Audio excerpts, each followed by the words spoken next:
All right, Being Nation, welcome back to another edition of the Irish Breakdown Podcast. I'm back. It's Wednesday, May 22nd. I missed y'all yesterday, but I had some business to take care of, and so today I'm going to try to make it up to you. I'm going to answer – I have all but a couple of the buy, sell, and holds on there, so I'm going to try to answer a bunch of the buy, sell, or hold questions today and get to as many of those as I can and give you guys maybe a little bit of a longer buy, sell, or hold today to hopefully make up for the fact that we missed a show yesterday, but also have a really fun jam-packed show for you guys today.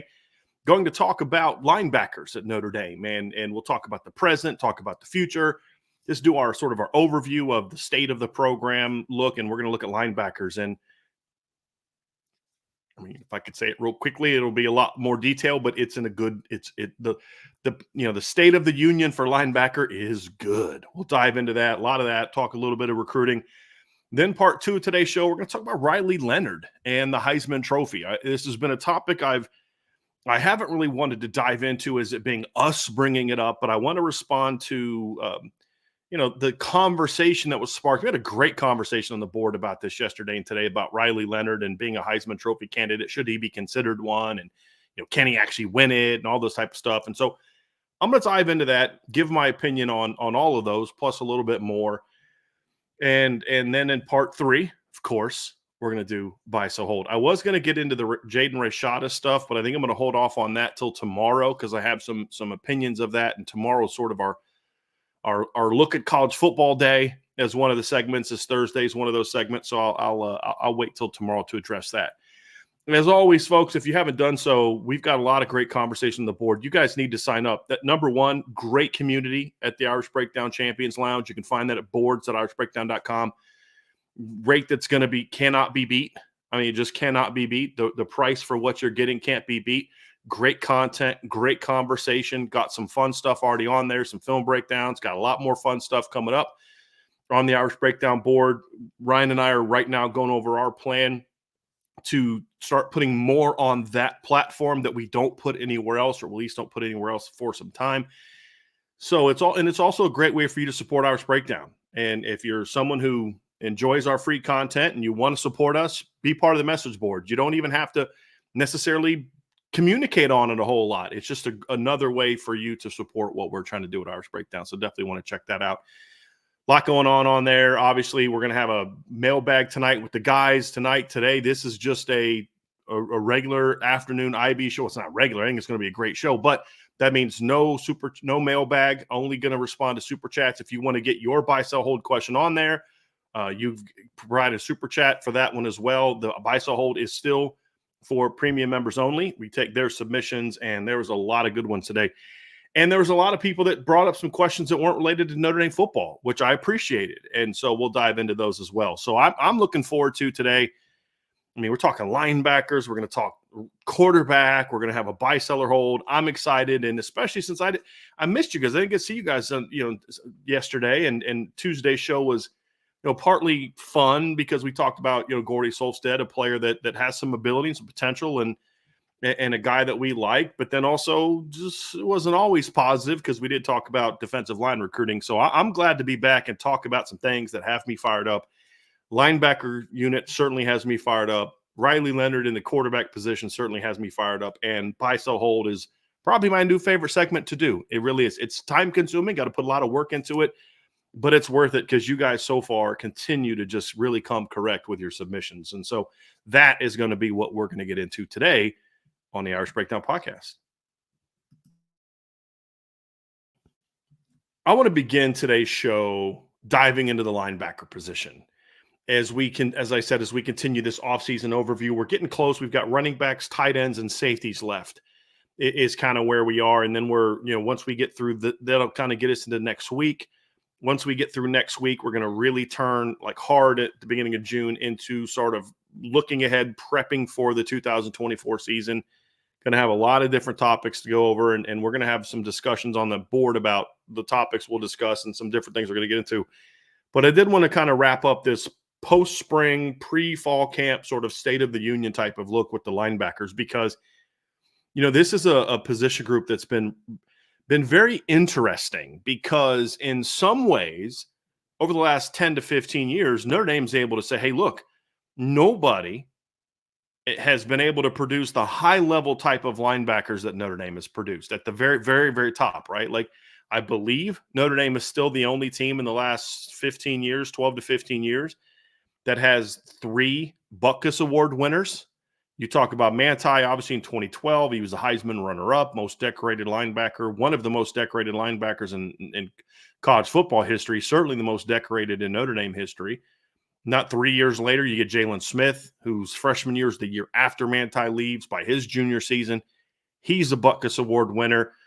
Fast forward a few years later, it would be 5 years later after Jalen Smith is gone, and although Jalen and Manti were both 5-star prospects, along comes a kid named Jeremiah Owusu-Koramoah, who was a late addition. Mike Elko actually added him to the roster late in 2017 when he got hired. So he was one of those guys that was being recruited by Wake Forest. Elko said, hey, I want to bring you to Notre Dame. They beat out Virginia, Michigan State for him. And then boom, 4 years later, Jeremiah is not only an All-American, but a Butkus Award winner. And so the high end of what Notre Dame has been able to do has been excellent. The problem has been they haven't been able to put the units together the way that other top teams have. And that's what has made their linebacker production really erratic during the last 10 to 15 years. So what do I mean by that? Well, yes, you've had great players. You've had individual great players. But when you look at the linebacking core with Manti in 2011 and 2012, Carlo Calabrese was a nice, solid player. Dan Fox was a nice, solid player. Danny Spond was a nice, solid player. Prince Shembo was a nice, solid player, but they weren't high-level, elite, best of the best type of guys. You look at 2015, Jalen Smith next to him as Joe Schmidt. You've got Niles Morgan and Greer Martini sitting on the bench because they thought, putting Joe Schmidt out there gave them the best chance to win. 2014, I understood it. 2015, I didn't. But Jalen was never surrounded by the high-level players outside of him. And then you look at what Jeremiah Owusu-Koramoah played with. Again, love Drew White, big Drew White fan. But if we're also being honest, we could say, Drew was a nice, good, solid player for Notre Dame, but he was not a high-level player the way that a lot of other schools have guys side by side. And really, the only time Notre Dame has really had that kind of dynamic 1-2 punch on the inside of their linebacking core was 2018 with Drew Tranquil and Tavon Coney. Is really the only time you could look at Notre Dame and say, boy, the unit was excellent. I thought 2017 was pretty good. That would be the second best group. You had Drew playing at Rover, and he had an excellent season at Rover. You had a 3-man rotation of Greer, Martini, Niles Morgan, and Tavon Coney that I thought was pretty good. But it was also a unit that was in year 1 of learning Mike Elko's defense. And so while they had a lot of really good production, I think if that group was somehow would have been able to come back the next year, would have been really, really dynamic. But you come back in 2018 and Drew and Tavon are the only ones left, and they were excellent 1-2 punch. And that was really the only time that I look at Notre Dame, that 2-year stretch was really the only time for a long time that you could look at Notre Dame's linebackers and say, boy, that 1-2 punch inside was really, really good.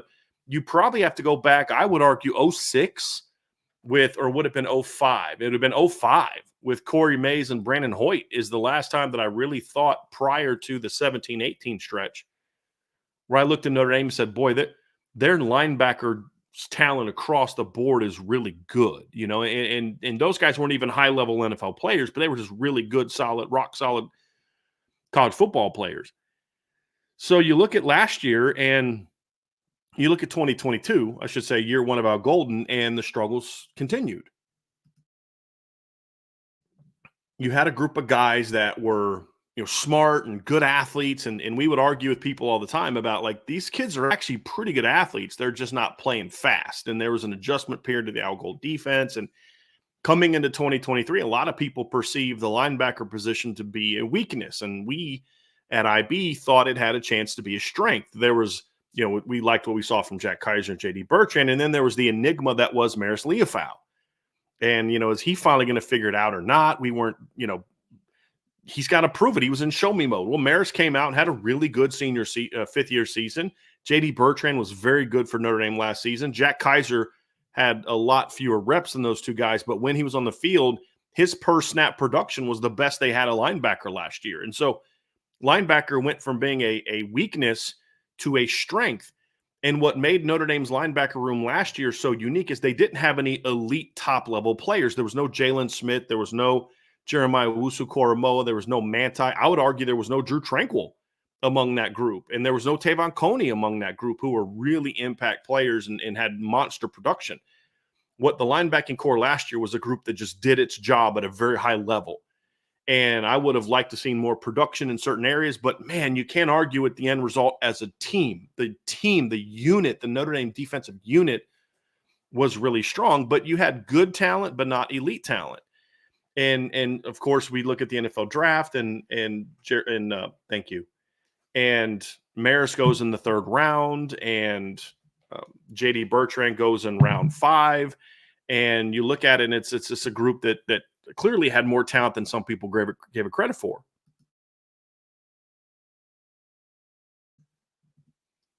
Now you fast forward to 2024, and the veterans that we were counting on, or that not we were counting on, but that the defense was counting on last year to provide steadiness and leadership and communication and playmaking, 2/3 of that group is now gone. The third member of that group has now switched positions. He's moving to Will. That would be Jack Kaiser. And so now you look at the linebacker room and you're saying, you've lost the experience. You've lost the thousands of reps that these kids had under their belts coming into last season.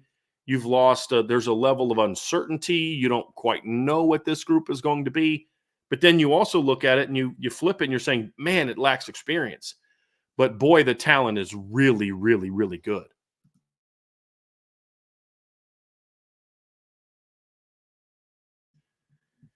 And the future, I mean, you talk about the future is we all believe is really, really bright, but how good will it be in 2024? And obviously that's a big question mark. Will the unit be better? Will it be worse? Will it sort of stay the same? Will there be areas where it's better and areas where it's not as good? And the areas where it's better, does it outweigh some of the areas where they take a step back and make it overall a better group, or perhaps a better way of saying it? And maybe this is something you guys will agree with. There's a chance that the linebacking core this year won't be as effective on a snap to snap to snap to snap basis as last year, because last year's group was just so steady. But this year's group has a chance to be more impactful and productive in certain areas, because what you're losing in experience and quality play from clearly good athletes that the NFL thought were NFL caliber players, because Maris goes in round 3 and JD goes in round 5. You're losing some of that experience, but you're making up for it a little bit with, you've got more size, you've got more length, you've got more experience from a depth standpoint, whereas last year's depth chart, 2 out of your 3 were, backups were true freshmen. The other guy was a redshirt freshman. So your starting lineup loses a lot of experience, but you now have some depth that has some experience. And you've got a lot more, I would argue, this is my opinion, I think this is arguable and subjective, but I would argue you have a much more dynamic, athletic group of players. You have certainly a bigger group of players, but a group of players that have a lot more explosive playmaking potential than even what you had last year. And so I look at this group and I say, look, and even now I'm reading some of the comments in the chat. There's still people that are downplaying how good last year's linebacking core was, even though the production was there, the defense was top 5. The NFL clearly thought better of them than most Notre Dame fans. The linebacking core is one of those groups that still to this day, no matter how good last year's defense was or what the NFL says, there's still people that just think that they weren't that good, because they've convinced themselves, probably because they were low-ranked recruits, they were all 3-star recruits, that they're not, there's this perception that they were try-hard guys and not really athletic guys, and that's something we've tried to convince you guys was not true. And even though that they've performed the way that they did, even though they were drafted in the NFL in the 3rd and 5th round, there's some of you that I still think believe that. Well, that's false. And the reason that we need to understand how good last year's linebacking core was, because you have to understand the task that's in front of the current group. And if you think that these great athletes are just replacing a bunch of stiffs that were just really smart kids and did their job, then you don't have the proper appreciation for what the new starters have to replace, and the level of play that they have to replace, and the communication and intelligence they have to replace. But as I said, and as I was explaining, the nice thing is, I do, as good as I think last year's group was, I think the upside and potential and physical talent of the group that's replacing them is even better. And I know some folks around the program that will tell you that it was not Maris Leofau or J.D. Bertrand that was Notre Dame's best athlete at linebacker last year. It was Jack Kaiser. He's now back. You talk about Drake Bowen and Jalen Sneed and Jaden Alsbury, just this long group of incoming players. And the argument is that, I don't even know that it's an argument, but I'll say the argument is, okay, the question is, can the upgrades in size, talent, and athleticism overcome just the rock solid, steady play that we saw from the linebackers last year? Especially when you look at J.D. Bertrand, who I still feel like never got the credit that he deserved for just how, when he was on the field, how good that defense was. And that's going to be a big question about how group this can be. It's sort of like the conversation we've had at other positions, right? We talk about this in the offensive line. We've talked about this in certain parts of the secondary. We talk about this, at wide receiver in certain spots. We talk about this at running back, where Notre Dame is in this really unique position where they've got much upgraded talent, but that talent is still very inexperienced. And this year, that is very true at linebacker. And this year, we're going to start to really see if Marcus Freeman and his staff's evaluation ability is as good as we think it is and as good as we hope it is, because outside of Jack Kaiser, the entire linebacker depth chart and rotation is now made up entirely of guys that were recruited by Marcus Freeman and his staff. Obviously, Jalen Sneed was the first of that group, the Jalen Sneed, Josh Burnham, Nolan Ziegler, Junior Tuiamaka class, that now, as far as linebackers, only is Jalen Sneed. And then, of course, the next year you get Drake Bowen, you get Preston Zenner, Jaden Alsbury, and then, of course, you've got the incoming freshman class. And Kahano Kia was also a guy that was I would say, with Jack Kaiser, was not recruited by Marcus Freeman, I don't believe, but is a guy that has only ever been coached by Marcus Freeman because he was his position coach in 2021. So when you look at the questions about the linebacker room, you look at it and you say, big time talent in the past, not great supporting cast. Last year's class, great balance, but no star. Can Notre Dame get to the point where they have both, where there's star power and high level play around whoever that star may be? So let's say Drake Bowen is the player that we think he is and the player that rivals thought he was, ranking him as a top 50 recruit. Or whether it's Kingston, or whether it's Jalen Sneed, who was a 5-star recruiter, whether it's Jaden Alsbury's top 100 recruit. Let's say one of those guys emerges as a star. The question then becomes, will he also still be surrounded by Joe Schmidt types and Carlo Calabrese types and Dan Fox types, who are nice, solid football players, Drew White types? Or will they finally be able to put other impact players beside those guys? And the thing that gets me fired up about just the current room, and especially as we get into the future, is that the raw talent is there.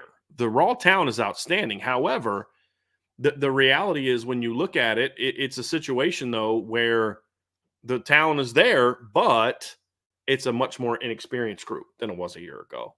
And which of those two things carries the day? And so that'll be a big part of it. But I want to dive into, as we look at the present of the linebacking core, just to dive into the certain players and what the expectations are for the group, and just kind of go over, specifically why this group has a chance to be so good.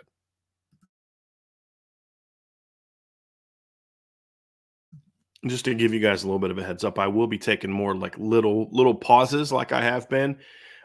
Little bit under the weather, and so it just sometimes some stuff kind of kind of gets going up in there, and I've got to take a break to try to get it back. So I do apologize in advance, but that's going to be happening a little bit today. But I'll try to do it as often as possible in like clean transition periods as best we can, so it doesn't really jack you guys up and I don't have to stop in mid sentence all that often. So apologies in advance for that. So let's begin with a dive into specifics with the linebacking core, right? We talked a little big picture and experience versus talent and all these theories of what it is, but what makes up this room? Well, who's in the group? Who's in the room? And you have to begin with the guy that Notre Dame needs to step in and provide leadership with this football team, and that's Jack Kaiser. When you look at this linebacker room and you think about the talent that's coming back and all those type of things, you look at a guy like Jack Kaiser, and he's the one guy, he's the exception to what's going on right now.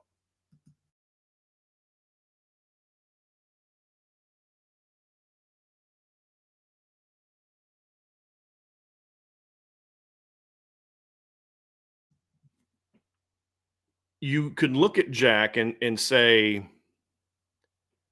you could say this about Jack. You could say, look, he's a rover. He's played a bunch of snaps. He's played well over 1,000 snaps in his career. He's really been a guy that's been a starter for Notre Dame now for 3 years, because he was a starter in 2021 at Rover on Marcus Freeman's first defense. And then, of course, he's been a starter at Rover for the last 2 years for Al Golden. But the Rover has not been a guy that's on the field all the time. The Rover has not been a guy that has – I mean, what I mean by that is, like, when Notre Dame plays their base 4-3 personnel defense it's a 4-2-5, but we call a 4-3 personnel. You have a rover on the field that's a traditional linebacker type of player, and Kaiser has been that the last 3 years. The thing is, however, is when you look at the snap breakdown, his snaps aren't like what other players have. It's a very different breakdown, and I'm actually going to give you guys some numbers here to back up the point. Is when you look at, for example, I mean, Kaiser didn't miss any games last year. He was healthy all season. But when you look at the breakdown of the snaps, JD had 647 snaps, Maris Leofau had 595 snaps, and Jack Kaiser had 354 snaps. You look at 2021, and you look at the breakdown of the linebacking core that year. You had Maris had 646 Maris had 646 snaps. JD had 580 snaps, despite basically missing 2 whole games of basically. You had the one game he missed against Navy, and then he missed 2 halves of games because of targeting. So he basically missed another probably 100-plus snaps. He's probably over 700 the way that they played the linebackers the year before. And then Jack was sitting there at 338 snaps. So at no point in time was Jack benched. Was he not in favor of the coaching staff? It just is that they were in a situation where he just didn't play as much because of the way that they use the rotation. The year before, 2021, Marcus Freeman's first year as a D coordinator, Drew White had 511 snaps of Mike. J.D. Bertrand had 753 snaps of Will, and then Jack was set there at 398 snaps. And then you also had that year, Bo Bauer had 354 snaps, and Bo would actually rotate a little bit of Mike with Drew White, but also Bo played a ton of third down snaps. If you guys remember, he was part of their nickel package that year, which is why you had that fourth guy with a lot of different snaps. But the rover just hasn't been used as much. So even though Jack comes in with, as you look at the numbers, I mean, do the quick math in your head, he's 330 plus every year. That puts him over 1,000 snaps the last 3 seasons. Jack has plenty of experience. Not a ton of those snaps have been inside as a pure, Mike or Will. And this year, Jack is going to be doing a lot more of that this season when you talk about him moving inside and projecting to be Notre Dame starting Will linebacker. And that's, so even though he's experienced, he doesn't quite have the same amount of experience that he does, playing other positions. Now, the unique thing about how Notre Dame played that, though, let me, before I jump ahead, let me explain why that matters. Because yes, he's played a lot of snaps, but no, he's never done what he's being asked to do now full time. So even the one experienced guy you have is stepping into a new role, and we're not quite sure how good he can be in that role. But let's talk about this. So just because he hasn't played that position, he's been primarily rover. We have seen multiple games where Jack has had to step in as an inside linebacker. not sliding inside as the rover against certain looks, but as a guy that has to play there. If you go back to 2022, when JD was suspended for the first half of the North Carolina game, Jack actually started at Mike in that game beside Maris Leofau. When JD missed the first half of the missed the Central Michigan game this year with an injury, JD started at Mike. Now, I didn't like that decision, but that's what he did. Then you look at other times where the way that Notre Dame will play their base defense, you know what? I'm actually going to do a breakdown of this during the summer. So I'm going to do a lot of like X and O, all 22 film breakdowns of the Notre Dame offense and defense and different parts of it for message board members only. And I think this is what I'm going to do was how the linebackers use, because even as the rover, Jack has moved inside a lot and had to get that eye discipline as basically lined up like an inside backer. There's whether it's Notre Dame, kind of bumping their linebackers over and going with a single high look. So what they would do is they'll bring the safety down in the alley. They will bump the rover inside with the mic, and then they'll bring the will down off the edge and kind of, bring a different look. Or they'll put three guys inside knowing one of them is going to trigger, or sometimes two of them are going to trigger. And so now you've kind of got that third linebacker in the box. So we would see that at times on first and second down against certain looks.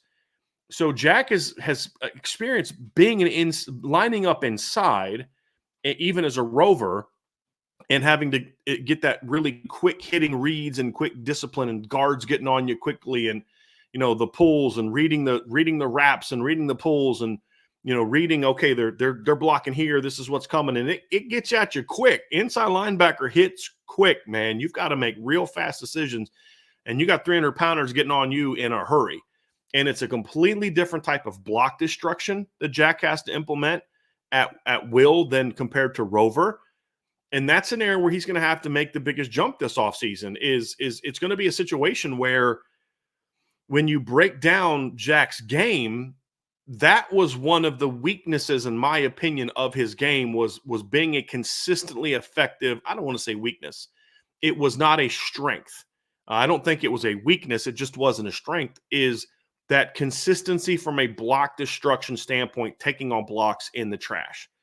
Well, part of that was because he wasn't playing that a lot. He was a guy that's playing a lot in space. Well, now Jack's in a situation where he spent all spring and all offseason as an inside linebacker, which means what? It means he's getting a ton more reps now in practice working on those things, because he's not an overly long player. I don't believe his arms are as short as J.D. Bertrand's, but he's not a really long. He doesn't have like long triggers, right? Long levers.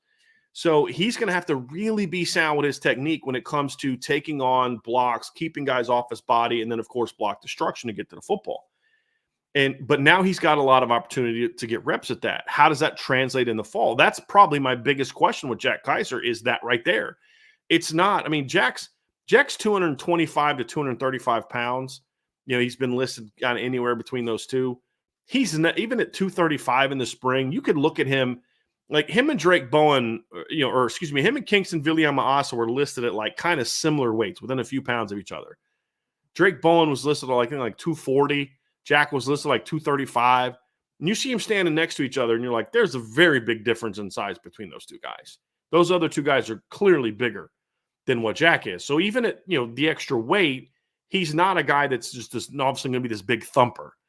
He's going to be a guy that is going to rely on speed, because Jack can run. And that's my one concern about him moving inside, is I hope they don't put too much weight on him where some of that twitchiness and some of that explosiveness kind of takes a back seat, because I think Jack has a chance to be a really productive, effective player, because I think he's got better speed attacking the quarterback on pass rushes. He's got really good sideline-to-sideline speed to attack the ball carrier. He is going to be in much more favorable pass game matchups now as a will, where he's going to be covering running backs more often, some slots in some certain situations. He's going to be dropping into coverage and then triggering a lot, where some of the issues that Jack would have the last few years in coverage were when he was out in space and he could get matched up against a slot. Like North Carolina was able to take advantage of some of those matchups in 2022, where they would get him chasing Josh Downs across the field. That's not a matchup that really any linebacker is going to be great at.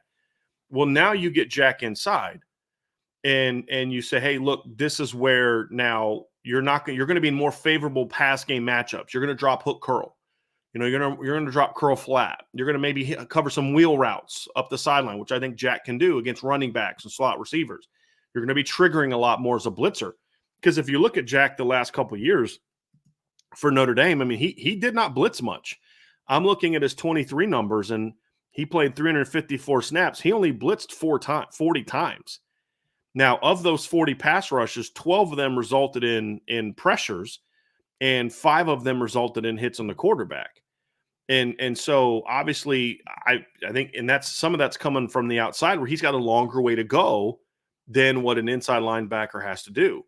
And so I think I think what you're going to see from Jack is a lot more disruptive play than maybe what we've seen in the past. And so, for example, when I look at Maris Leofau, he had last year, and JD Bertrand actually was a more effective pass rusher on a per snap basis. But Maris Leofau at the will last year, we're comparing to wills because that's the position that Jack's going to play now.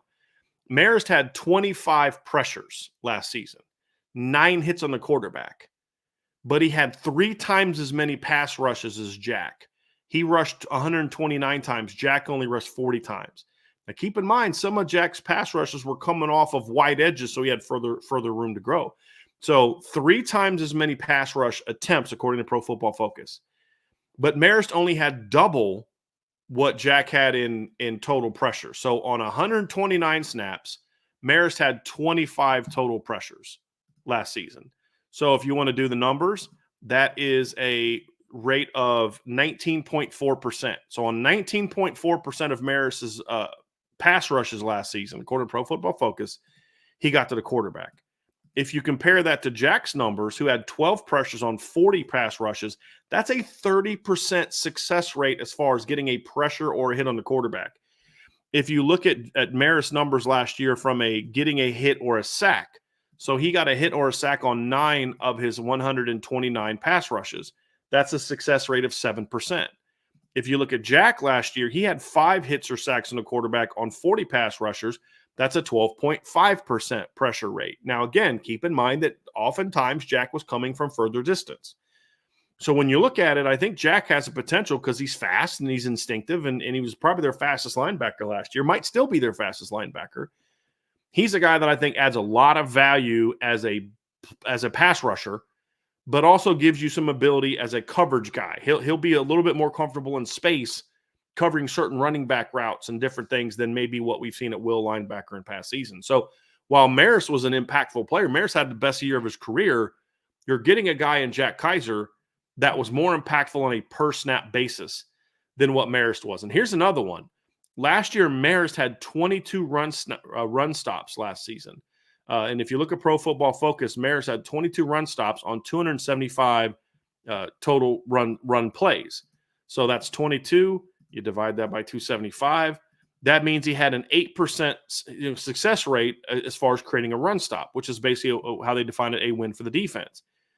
We look at JD Bertrand, and let me see here. JD had 31 pressures or 31 run stops. He led the linebacking core on 293 total run defensive plays. That's a 10.6% success rate. Then you look at Jack Kaiser. Jack Kaiser last year had 29 total run stops, 2 less than JD Bertrand, but he only had 100. And let me find the number here again. He had 194. That's 99 fewer total plays than what JD had. And his success rate as far as run stops is 14.9%. Now, part of that was him playing outside.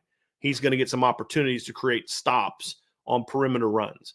But this is what I've pointed out to you all before. I've said, look, I have some issues with Jack in certain spots, but you're now taking him away from those spots, and they're not putting him a mic. That was my big fear, was do not put him a mic. They're not. They're putting him at will, which is a much better fit for what he can do. But the point I've said is really looking at last year and studying last year is on a per snap basis, Jack Kaiser was Notre Dame's most disruptive linebacker last season on a per snap basis, which means he gets around the football at an even higher rate than the other 2 linebackers. And what makes it even more impressive is he's playing further away from the ball than all the other linebackers. So if Jack can really improve on the the ability to take on and beat blocks. And there's two ways to do that. And obviously one he'll have success with. That's just using your speed and leverage. And Jack's not a real tall guy, 6'1.5", maybe 6'2", really fast. So he'll be able to win a lot of battles just beating the blockers to the point of attack, right? But I don't care how good you are at that. There's going to be a lot of times in every game where you have to be a guy that can take on blocks, lock them off your body, keep them off your body, get off blocks, and get to the football. That's the area to me that's going to determine whether Jack is a good will linebacker for Notre Dame this year or a excellent linebacker for Notre Dame this year. It's really that, because I don't think the adjustment from being a full-time space player to a full-time inside player is going to hurt him as much as you might think. Number one, we've seen this happen before. Drew Tranquill went from a full-time starter at Rover in 2017, where he had 10-plus tackles for loss, to a full-time will linebacker in 2018, and I think that, again, had 10-plus tackles for loss, became a fourth-round NFL draft pick, and he's now a starter last year on a team that won the Super Bowl. So we've seen him before, and it's not like going from safety to linebacker. I think the transition is fine as long as he can get good at that. And so what I think there's a chance of, and this is partly why I think the linebacking core has a chance to really be dynamic this year, is because I actually think they're going to upgrade at will. And this is no disrespect to Marist. Marist had a heck of a season for Notre Dame last year. But I actually think Jack has a chance to be an upgrade there, because he's a more instinctive player than Marist, if we're being honest. He's a more disciplined player than what they had last year. I would argue, I'll tell you this, I'll be shocked if when Jack Kaiser goes to the combine, as long as he doesn't have an injury during the season, if he's healthy for the season, I won't be shocked if Jack goes to the combine and runs a faster 40 time than Marist. I'll actually be more surprised if he doesn't, to be honest with you, based on things that I've heard about him and how well he runs and different sprints and different things like that people have challenged him and he's come back and been better. So to me, I think that those are reasons why I think the will linebacker position has a chance to be stronger.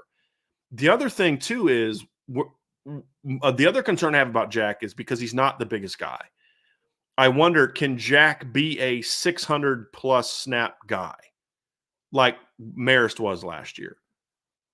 I don't know, and that's a concern I have. And I'm even more concerned about it now that you're playing a 16-game season, because he is a little bit of an undersized linebacker. But that's also partly why I think there's a chance that he could still be really good, because my hope is that we see Jalen Sneed get a chance to get some reps there. I think we could see Kingston Viliama-Asa get some reps there. I think the way he played in the spring, we could see Kahanu Kia get some reps there. I think and they could move Jaden Osbury there. I think there's a chance to say, hey, look, we have a lot more, looking at it from the coaching staff standpoint, we have a lot more confidence in what's behind our starters this year, combined with we have to be open about what is the season looking like now. Last year, to win a title, Notre Dame had to play 12 regular season games, and then they'd get a full month off plus, and then the semifinal happens, and then like a week to 10 days later, the championship game happens. That's what you have to do to win a championship. Now, Notre Dame season ends in 3 to 4 weeks. Actually, I think it's this year, it starts the 19th. So 19 to 20 days later. So less than 3 weeks after your regular season ends, you have to play another football game. In order to win a championship, you've got to play 3 more after that within about a month's time. That's a lot more wear and tear on a player's body. So you're going to have to see them play him less. The question is okay, cool. They've realized they can't play Jack as much as maybe they played JD and Marist because the circumstances are different. But do you have enough trust in those younger players? And even more important, when those players get on the field, can they be as productive? And I think that's the thing where I look at, say, if Jack Kaiser comes off the field, who's playing there? Jalen Sneed, Jaden Osbury, Kingston Viliama-Asu, Kahanu Kia? Like, that's some pretty good options. There's some really good football players.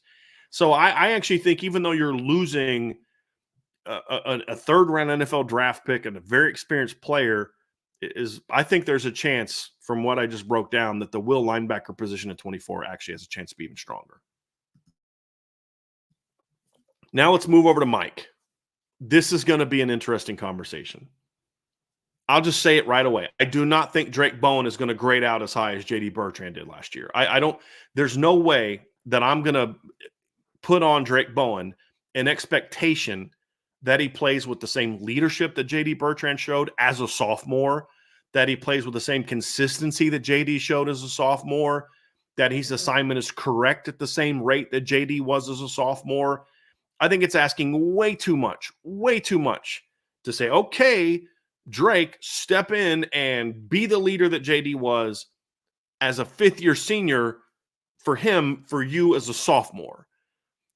I just think that's really unfair. JD wasn't doing anything as a sophomore. He was sitting on the bench as a sophomore, a special teams guy. So I don't think that's a fair expectation. And so from a consistency standpoint, I don't expect Mike to be as good as it was last year. That's a testament to how good JD Bertrand was, but it's also that's a big, like, the Mike linebacker is kind of like the quarterback or the center. Center might be a better example. Quarterback's the best example for the defense. You've got to know what everybody else is doing, and then you got to know what you're doing, and you got to do it in a hurry, within seconds. That's putting a lot on the kid. So I do think what we're going to see this season are some of those rookie mistakes from Drake. We're going to see Drake run fit improperly and get beat. We're going to see, Drake be in situations where he's going to over pursue in a way that JD wouldn't have. We're going to see situations where Drake's going to be in the hole and he's just going to miss on something. That's going to happen because he's young, and that happened to Manti when he was a sophomore. That happened to Jalen when he was a sophomore. That's happened to Jeremiah Wusu-Kormo didn't even play as a sophomore. It's part of it. You have to understand that, and you have to a degree, live with that. But there's the flip side to it. I think Drake is obviously bigger than JD was. I think Drake's a more explosive athlete than JD was. I think Drake brings more he brings more power to the table than what Jack did, even as a sophomore. I mean, I think Drake, when you watch the spring game and you watch him in practice, he moves. He's a special type of player. I mean, Loose Emoji and I used to talk about this. The late great Loose Emoji would talk about this. Where he would say, you'd go to practice, and this you're talking about in the Lou Holtz era, and he said you could go to practice and you could usually tell pretty early who the guys were that were going to be the stars because they just moved different. And I'm like, 100% agree. As a football coach, we were that way. We'd get freshmen. I mean, you watch the film and you go see them play, but it's different when you're seeing a guy just kind of on the practice field every day. And you get to that point, you're just like, this cat moves different. This cat plays different. This is just a different dude than everybody else. I remember hearing that from people on inside the program the first day that Benjamin Morrison was there. This is in the summer, like before even they put on the pads. Like, this cat's different. Like, man, I had one guy call me. He's like, you're gonna love to hear this. Like, but the Benjamin Morrison's a real deal because like they knew that I was all on the Benjamin Morrison train. And you see those guys. I mean, Stephon Tuitt shows up and you're like, that's a different looking cat. I mean, guys just look different. They move different. That's what Drake Bowen is, in my opinion. Like, you see this kid, he's 6'2 plus, he's 240 pounds, he's thick, and then you're like, all right, just big thumper in the middle. And then you watch him run, and you're like, this cat can move. Now, there's times when Drake looks a little clunky because he's not sure of where he's going or what he's doing, and there's going to be snaps like that. But when Drake Bowen knows what to do and where to go, it's a fun thing to see. And so you're going to have to accept the balance between those two things as a fan, but also the Notre Dame coaching staff, because Drake is going to make more mistakes than JD. Now, Drake needs to work hard to make sure that the gap doesn't go from like you're here, where JD makes a couple mistakes a game, but grades out the 90%. And then Drake's over here grading out in the 60%. It's like, that's not what I'm talking about. That's a bad thing. What I'm saying is, like, let's say JD's grading out at 90% every game. I'm just throwing a number out there. My expectation for Drake would be more like 80%. Or if JD's at 85, then Drake's 80 to 85 on a consistent basis. Like, that's what I'm referring to. It is you're going to see more, but it's not going to be every snap or 20, 30% higher. At least it shouldn't be. The counter to that, though, is I think what we're going to see from Drake Bowen this year is more impact production. I think when you think about what Drake's going to bring to the table, I think of a young man that no, he didn't play as much, but he's going to have more of an impact when you talk about his ability to get to the football. I talked a little bit about the production for the linebackers last year, and I talked about JD Bertrand versus other guys, and you talk about how some guys just kind of have that ability and they know how to get to the ball and things like that. And I think Drake brings some of that to the table. His pass rush success rate last year in limited snaps was about the same as what JD's was, and it was better than Maris. When you look at Drake and his ability to defend the run and make plays in that regard, same thing. He was a guy that shows production, and that was in year one as a player. And then of course he got a lot of time playing on special teams as well. So, Drake's going to have to work really hard to be a guy that can limit the mistakes but still play fast. Like, you don't want him overthinking, because if he's reacting more than he's thinking, I think he's got a chance to be a very productive player. Yes, you can live with the mistakes, but I think the tackles for loss on a per snap basis may go up. The ability to make the impact hits, the ability to be a more impactful pass rusher. Drake's about at least an inch, if not an inch and a half taller than what JD was. He's got arms that I believe are also a couple inches longer. So when he's coming on that interior pass rush and he gets his hands up on the quarterback, you're talking about potentially 3, 4, 5 inches more of a disruptive nature in the face of the quarterback. That matters. That matters when you're talking about a guy dropping up underneath curl zones. When we saw Drake improve in that regard as well, that's an area where I think he kind of needed the most technical work was in coverage, because he didn't do a whole lot of that in high school. I mean, Drake, his high school coaches had this brilliant idea to use Drake Bowen to attack downhill and attack the football, not dropping coverage all the time. Imagine that, right? Like, I'm being sarcastic because that's exactly what his high school coaches should have been doing. And so if the quarterback's dropping back to pass the other team, I want Drake going after the quarterback, not dropping into coverage. And he'll still do plenty of that in Notre Dame. But the coverage part has improved. Now, there's a lot of work to be done. But I think Drake made great strides from the beginning of fall camp or spring camp to the end of spring camp. And, I mean, he's locked down the Mike position. I mean, I don't – from everything I've been told and from everything I saw at the practice we were at, there's no debate of who the Mike linebacker is going to be. It's going to be Drake Bowen. The question is going to be, how good is Drake going to be? And so you say there's going to be an improvement in steadiness and attention to detail and consistency. It will with Jack Kaiser. That's what I expect. That's my expectation. There's going to be a drop off a little bit at Mike from JD to Drake. Does it kind of wash it out? That's a question. And if it does, you went from – you just have the same level of effectiveness from a snap basis. It's improved at will, not quite as good as Mike. It's a bit of a wash overall, but now you have a even more dynamic, more athletic, even more instinctive duo. Because one thing I never felt about Maris, as good as he was, I never felt he was a super instinctive guy against the run. I thought Maris was really instinctive as a pass rusher this past season, as far as getting free. But even more so, like on screen games and things like that. Maris was really instinctive in that regard. But I think Jack's an all-around just more instinctive player, and JD was more instinctive than Drake from a fifth-year senior to sophomore guy. But Drake has some really good instincts for the game. So I actually think that Notre Dame has a chance to be really good inside. And then there's the wild card of Jalen Sneed. Where does he play? Is he the rover? Is he a will? Is he a rover and a will? Is he a third down pass rush specialist? And can Jalen turn his athletic talent into production? And that's the big thing, because when you look at Jalen Sneed last year, the staff tried to force feed him into the rotation last year early, and the numbers back that up. You look at early in the year, Jalen played 27 snaps against Navy, 22 against Tennessee State, 20 against NC State, 26 against Central Michigan. That dropped down to 10 against Ohio State, 1 against Duke, 9 against Louisville. He played 16 against USC and Pitt. But if you go back and watch those games, a lot of those snaps were after the game was, they came late in the game when they were blowing that team out. He played only 6 snaps against Clemson, 14 snaps against Wake Forest.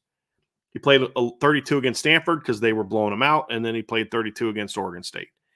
And when you look at Jalen, there's a reason why his production, his snaps dropped off after the first 4 games. Number one, not as many blowouts, but number two, because his ability, I mean, he could fly to the ball and look super impressive getting to the ball. And you're like, man, look at the speed that kid has.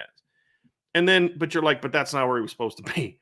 Or he got to the backfield. What was it, the game? I think it was Central Michigan. Maybe it was Tennessee State. I think it was Central Michigan, where he just flies through the hole, man. I mean, he just reads it, gets to the ball carrier, and the guy just shakes him, and he just completely whiffs. Like, Jalen's got to eliminate those plays. And if he can eliminate those plays, then he's going to have a chance to be a really important part to this linebacker rotation this year. As a guy that can do everything, he can play rover. He can give some snaps at will. He can be a pass rusher on third down and provide some of that because he's very twitchy. He's explosive. He's got some pop. He's an undersized guy. He's about 6'1", probably sub 220. At least that's what he's been. But he's got some pop for a guy that's not super big. But, man, there's a lot of athleticism there. And he enters a season where, when you think about where Jaden is right now, if he doesn't kind of step up now, then he's going to have he could find himself getting passed up because there's a lot of depth behind him. But a guy like Jalen Sneed now going into year 3 provides you with a far more experienced player. I mean, Jalen played 231 snaps last year. Huge. Only played 39 the year before. So he now has a lot more experience under his belt. So I do expect him to get better. The question is how much better. That's the thing that kind of that you have to really look at and say, hey, how much production can he give? How many snaps can he give? Because as I said earlier, I think there's going to be merit to playing a deeper rotation this year, not just because of your talent, but also looking at it from you're trying to win a championship. You're preparing for 16 games. You need to be smart about building your rotation in a lot of these games to where you're taking some of that snaps burden off your players. And then, ramp those things up against Louisville, ramp those things up against Florida State, ramp those things up against USC when you have to. But in a lot of the other games, making sure you have a really good solid rotation is going to be key. And Jalen Sneed breaking out would be a huge part of that. Now, I need to see it with Jalen. Jalen's kind of like my new Marist. We all know the athleticism. We know the length. We know the twitchiness. We know the explosiveness. We know the pop that he brings. But can he be a smart, instinctive football player? That's the question with Jalen. And if he can do that, then I think he's got a chance to be a very impactful player. And he won't play as many snaps as Drake or play as many snaps as Jack. But what he'll do is he'll kind of be like what Jack was last year, which is that guy that can kind of play everywhere. But he's going to give you a high per snap production, impact rate. And that's who's actually stepping into that role that Jack had right now is Jalen Sneed's going to get the first crack at that. Can he give you those 300 snaps? And then maybe he doesn't have the overall numbers that other guys have, but when you compare like we did Jack, boy, yeah, he only had 7 tackles for loss and 2-3 sacks, but Drake had more, Jack had more, but man, those guys played 200-300 snaps more than him. And that's what you got to hope Jalen Sneed can bring to the table. Now let's talk about the rest of the depth on the inside. You've got Kingston Villamasa. Like, look, kid's a 4-year player at best. I mean, if we're being honest, there's a chance he's a 3-year player. But I still think Kingston, got a chance to be a 4-year player for a lot of reasons. He's going to play this year. I have no doubt about that. Now, you break down the spring game and you realize Kingston's got a long way to go to get there. I love the size. His athleticism for that size is really impressive. Like, I liked his athleticism on film, so I had him as a top 50 player. But then you see him in person and you're like, this kid is thick. This is a big boy. Like, even if you can get past the hair, just look, because sometimes you have that big hair kind of make you look a little bit thicker upper body, but you just look at the lower, big, midsection, big thighs, big calves. This is a big boy. And then you watch him move and you're like, but he's smooth. He's explosive. He's instinctive. But this is still a complicated defense, and he's in the same boat now as a freshman that Drake Bowen was in as a freshman a year ago, which is he's not where he needs to be a lot. And when you break down the blue gold game, you'd see that. You'd see Kingston flying downhill and looking athletic and looking productive, but then you'd see snaps where he was unsure of where he was going. But even some of the snaps where he was flying downhill, he wasn't flying downhill where you're supposed to go. And so that's a part of the learning process for Kingston. I think he learned enough in the spring, and I fully expect him to continue because he's a very smart football player. He's a very high football IQ. And there's a lot of guys I'm going to talk about next that are that way. Very high football IQ, I think he's going to pick things up quickly. And I won't be shocked if by the end of the first month of the season, at the latest, if Kingston's sort of in that rotation as a guy that can really be a swing.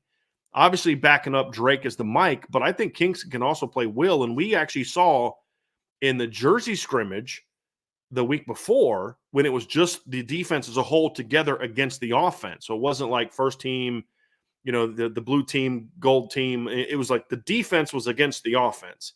There's a few snaps where we actually saw Kingston and Drake on the field together. And I actually think that's sort of the potential future linebacker. There's a lot of people that have created this false narrative of it's Drake versus Kingston.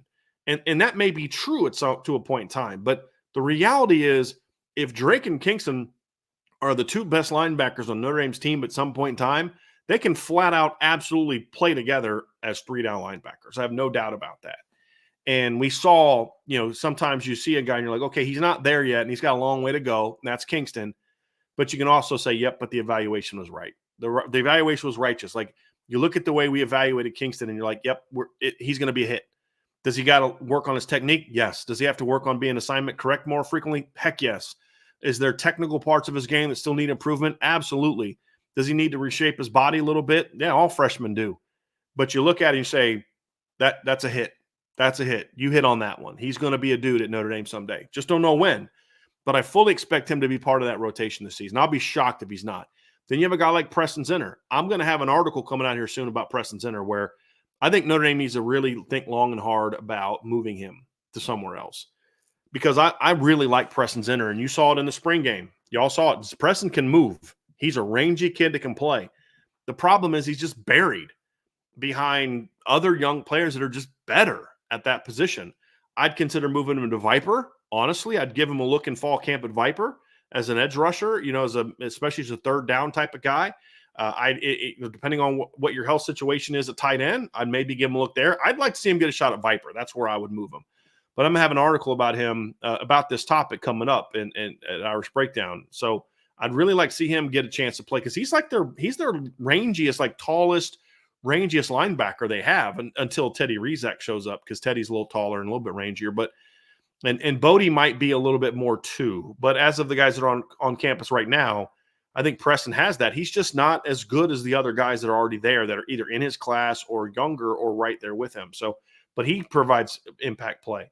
A potential if his number's ever called. Kahanu Kia, I thought he'd need at least a year to kind of get back to being a football player. That dude needed like a half a camp, spring camp. It was exceptional, and it just shows like this is a kid that has to build his body back up. You could see in the spring game he's still a little thin from where he used to be, but this is a kid who's a quality athlete and a super smart football player. There's no way you can take 2 years off from playing football. And I don't mean 2 years off from playing, meaning like you're around the team and you're practicing, but you've been battling with injuries. I mean, dude was away on a religious mission for 2 years and he wasn't allowed to like practice football. You come back and in your first spring, you make 12 tackles in the blue gold game. Like, all right, that's a smart football player. That's a smart football player.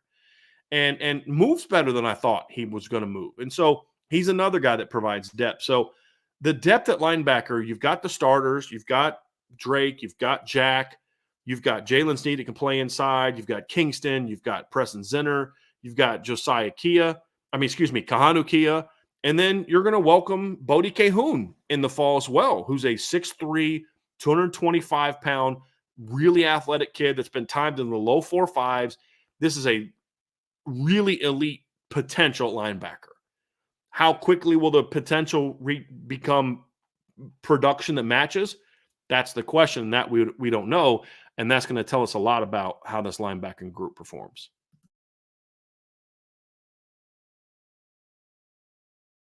All right, we talked about Jack Kaiser. We talked about Drake Bowen. We talked about Jalen Snead and Kingston and Bodie and Teddy and Preston and Kahanu. I feel like we might be missing somebody.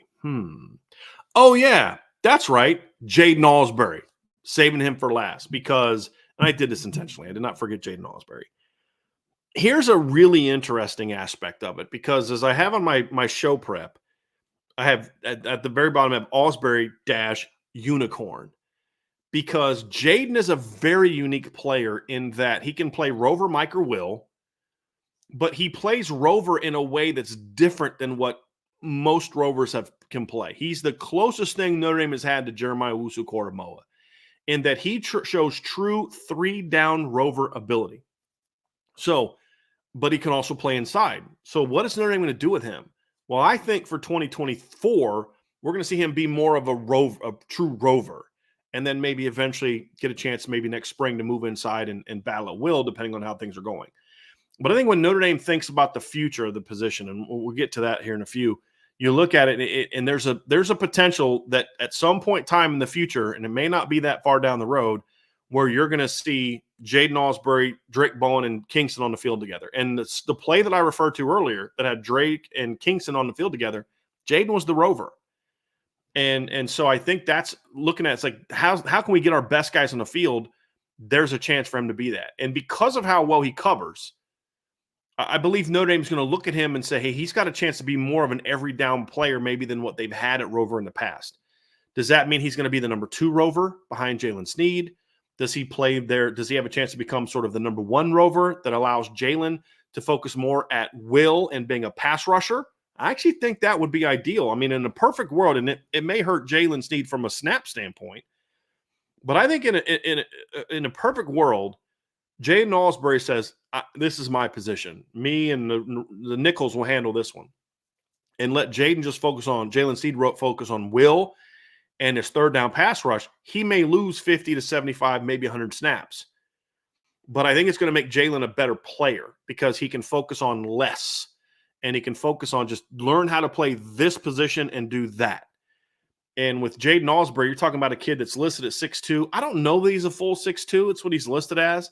He's got very long arms, and he just moves different. You know what I mean? Like, for anybody that was at the Blue Gold game, that were there and watching pregame, you can put it in the chat. I promise you, if you guys were watching this, you're watching him work out the nickels, and he was moving like the nickels.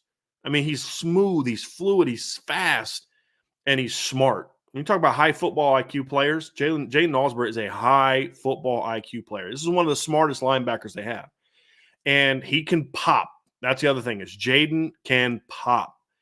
And so the talent is there. And I think his emergence this year, and I don't know that it's going to happen. This is because we're talking about projection. His emergence could be that unique weapon, that secret weapon that Notre Dame has this year that puts this defensive unit and maybe just a linebacker. Let's just stay with the linebacking core. That puts a linebacking core over the top to where you're getting a level of 3-down play that you just didn't have last year. Or you're getting a level of explosiveness combined with, pop and coverage ability that you didn't have. And then you talk about him rushing off the edge. Like, he brings a lot of potential. And if Jaden can be what the coaching staff hopes he can be, then he gives them more of that every down type of weapon there as a guy that, and again, it's if you're playing a team that's got a really dynamic tight end that can move around, he gives you a much better matchup option than your nickels. If you're playing a 5'11" slot that's super, super shifty, you can, if you want to play some zone, he can beat that guy up at the line and then pass him off to the safeties or in certain looks run with them. He's really rangy when it comes to dropping into the hook curl zone. There's a coverage play he made, and I can't remember if I think it was the Blue Gold game. Can't remember if it was the Blue Gold game or if it was the Jersey scrimmage where he's dropping kind of hook curl, but he played it in a way to where he literally punked the quarterback from making either throw. He drops and he gets enough depth to be under the outcut, but he kind of is like showing like, I'm going to drive on this route. They're running a crosser and an overcut. That's what I believe it was. And he drops underneath it and basically punked the quarterback from making either throw. Like, just wouldn't make either throw. That was one guy because and the reason that I know he did that is because you could see the quarterback's eyes. But the thing is I promise you the part of the reason the quarterback then will make that throw is because they tried to make that throw in the past in practice and Jade made him pay for it. That's kind of the look that you saw. So he's the unicorn, and he's a guy that you could put all over the field. He can cover, he can blitz, he can be a great perimeter edge, like run supporter. He can do a lot of different things. He can be that guy that blows up. Because I'm worried about like losing Cam Hart, and he was that force on the outside. Well, Cam's not, I mean, Jade's not going to be a corner, but maybe how you use him can be that guy that intimidates people. Do you really want to run a perimeter pass game here this way? Do you really want to run your screen games? You never wanted to do that when Jeremiah Wusu-Koramoah was in Notre Dame. You didn't want to do that to Cam Hart last year. It's just not going to be a good idea. Can Jaden Osbury be that kind of guy? He's got the talent to do so. There's no doubt. I think he can be an impact player at Notre Dame. I have no doubt that he can be an impact player at Notre Dame. But will it be this year? Will it be next year? That's the question. But based on the spring he had and some of the things that I've heard, I think there's a chance that he's going to be that guy. And he could be that guy quickly for Notre Dame. So that could be that unicorn, and Jaden Osbury could be that player that really puts this linebacking core over the top.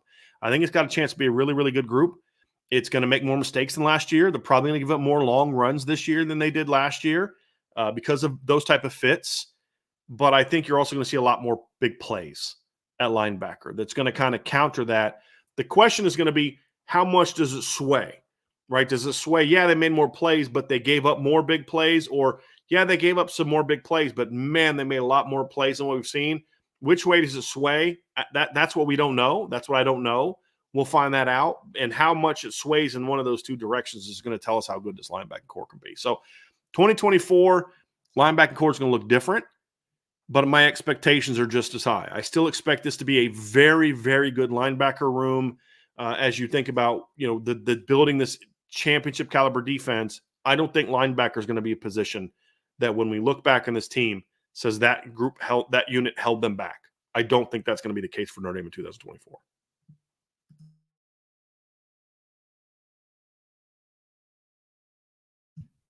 So let's talk about the future. And I'm going to be more brief on this one than I have in past shows. And the reason why is because the future at linebacker is the present at linebacker. And that's kind of what we just talked about. I mean, in a lot of positions, we talk about, the 2024 team and then like D-line, we talk about the 24 team. And then when we get to the future, we talk about, Boubacar maybe and Bryce Young and Devin Houston and Armel Mukam and guys like that. And then the recruiting. At linebacker, the present and the future are the same dudes. It's just, some guys may be starting and other guys aren't. Drake Bowen, actually, I'll put it this way. If you look at the linebacking core, every linebacker on the roster, other than Jack Kaiser, still has 3 or more seasons of eligibility remaining. Think about that. Jalen Sneed redshirted in 2022. So he goes into the season as a redshirt sophomore, which means he could play in 24, 25, and 26. Drake Bowen used a red shirt last year, or used his freshman, burned his red shirt last year, but he's a true sophomore that can play in 24, 25, and 26. Preston Zinner, you redshirted last year. He can play in 24, 25, 26, and 27. Jaden Osbury took a red shirt last year. He can play in 24, 25, 26, and 27. Kahano Kia played as a freshman, used his red shirt, went on a 2-year mission. He still has 3 years of eligibility left and is eligible for a red shirt. So if Kahanu doesn't play more than 4 games this year, he could take a red shirt and still have 3 years beyond. So he could technically still get 4 years left if they decide they wanted to. Now Kahanu may make it to where it's like he's too good of a player to not have on special teams. That may be the case. But they made us say, hey, look, let's give this kid a year to, we'll put him on start him on special teams in a few games and get him some mop-up, do it against Miami of Ohio, Northern Illinois, maybe Navy, some games like that where you kind of expect him to play in the fourth quarter and second half as well. But you could see something like that. They did that with Marist a few times. The previous staff did that where they would actually start Marist and special teams in some games and knowing he was going to still redshirt. I could see that, but he'll at least have 3. Kingston has 4 years of eligibility left. Bodie Cahoon's going to have 4 years of eligibility left, and Teddy Rizak has 4 years of eligibility left. So I just listed 1, 2, 3, 4, 5, 6, 7 players, right? Am I missing anybody? 8 players because it's Sneed, Bowen, Osbury, Zinter, Kingston, Kahano Kia, Bodie Cahoon, Teddy. 8 linebackers on Notre Dame's roster. They have 9 scholarship kids. 8 of them can play for 3 more seasons, including that. When I say 3 more, I'm including 2024. So 2024 plus at least 2 more after that. So the future is the present right now in a lot of ways. Now, if some of these guys are as good as you think they're going to be, Drake Bowen may not be a 4-year player at Notre Dame. Kingston may not be a 4-year player at Notre Dame. But, and of course, at some point in time, someone's going to transfer, I would think, or like maybe a Preston Zinner moves positions, which is what I hope that they do with Preston. Because in some, you just look at this and you're like, you can't have all these guys play. You can't have 9 linebackers playing. You can have some on special teams and all that, but as far as like playing defense, you can't play 9 guys. So you got good football players. What do you do with them? Well, with Bodie and Teddy Rizak and Kahanokia, Percy, if it was me, I'd redshirt them, create some gaps between them. With other guys, you got to say, well, can this kid help us somewhere else? And with a kid like Preston Zinner, I think he can maybe help you somewhere else. But then you look at the 25 class, and you look at Anthony Sacca is already committed to Notre Dame. And you've got Josiah Kia, who's Kahanu's younger brother, who is a more athletic version of Kahanu in a lot of ways. And then, of course, Notre Dame is still recruiting some big-time heavy hitters in the 25 class. You've got Nathaniel Usu-Boateng, who's probably going to visit Notre Dame this summer. You've got Madden Ferimo, who they both visited this spring. They'll both be back for summer visits. Notre Dame has a really good shot to land at least one of those guys. Maybe 2, but that's asking a lot. Just give me one of them for sure. If you can land 2, that's even better. But you've got a good shot to get at least 1. So when you look at the future of the linebacking core, you say, but the future's great. And here's another reason why the future's bright. I think it was a very wise decision to take away coaching linebackers away from Al Golden. And that has nothing to do with me thinking Al Golden can't coach linebackers at all, because Al Golden's an excellent football coach. What I mean is, because it's such a complex defense, I think it's very important at that position to have a position coach. And I think the complexity of Al Golden's defense overall requires a situation where he's not a position coach anywhere. Not that he can't do it. It's just better if he's not. So you have Mike Mickens and Marty Biaggi and a GA working with the secondary. You've got Max Bulla coaching the linebackers, and then you've got Al Washington and his GA coaching the D line. And so you take Al Golden away from that, and now he can just focus on coordinating, getting the message to the position coaches, and then they coach it to them. And then, of course, Coach Golden, as a defensive coordinator, can now be free to roam more. So if Coach Golden thinks the safeties need more work, he can then go spend several days with the safeties or spend time with the safeties. If he thinks the linebackers need some extra work, he can then spend time with the linebackers. If it's the D-line, it's the D-line. But this gives him more freedom to roam, and it makes sure that every position group now has a coach that's only responsible for them. So in 2022, Al Golden, in a lot of ways was responsible for the linebackers, because you have James Laurinaitis as a GA, who's a very smart guy. I think he's going to be a very, very bright future as a football coach, but that was his first year really coaching football. Max Bulla came to Notre Dame the year later. Max had been a GA for 3 years already, including 2 years with Nick Saban.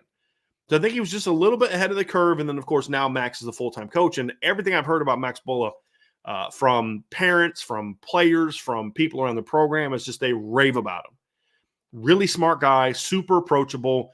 I'll tell you a story that I was told by somebody close to the program, and it was about Drake Bowen, for example. And I was told that, Drake obviously wanted to play baseball, and he sits down and he talks with Coach Bulla about it. And I was told that, they had a very open and honest conversation about it, but they encouraged him, if this is your dream, do it. But you and I are going to have a plan to say, hey, we're going to spend the time to get you caught up and get you squared away. And he had a full plan laid out for Drake. That's what I was told about how he was going to be able to do both.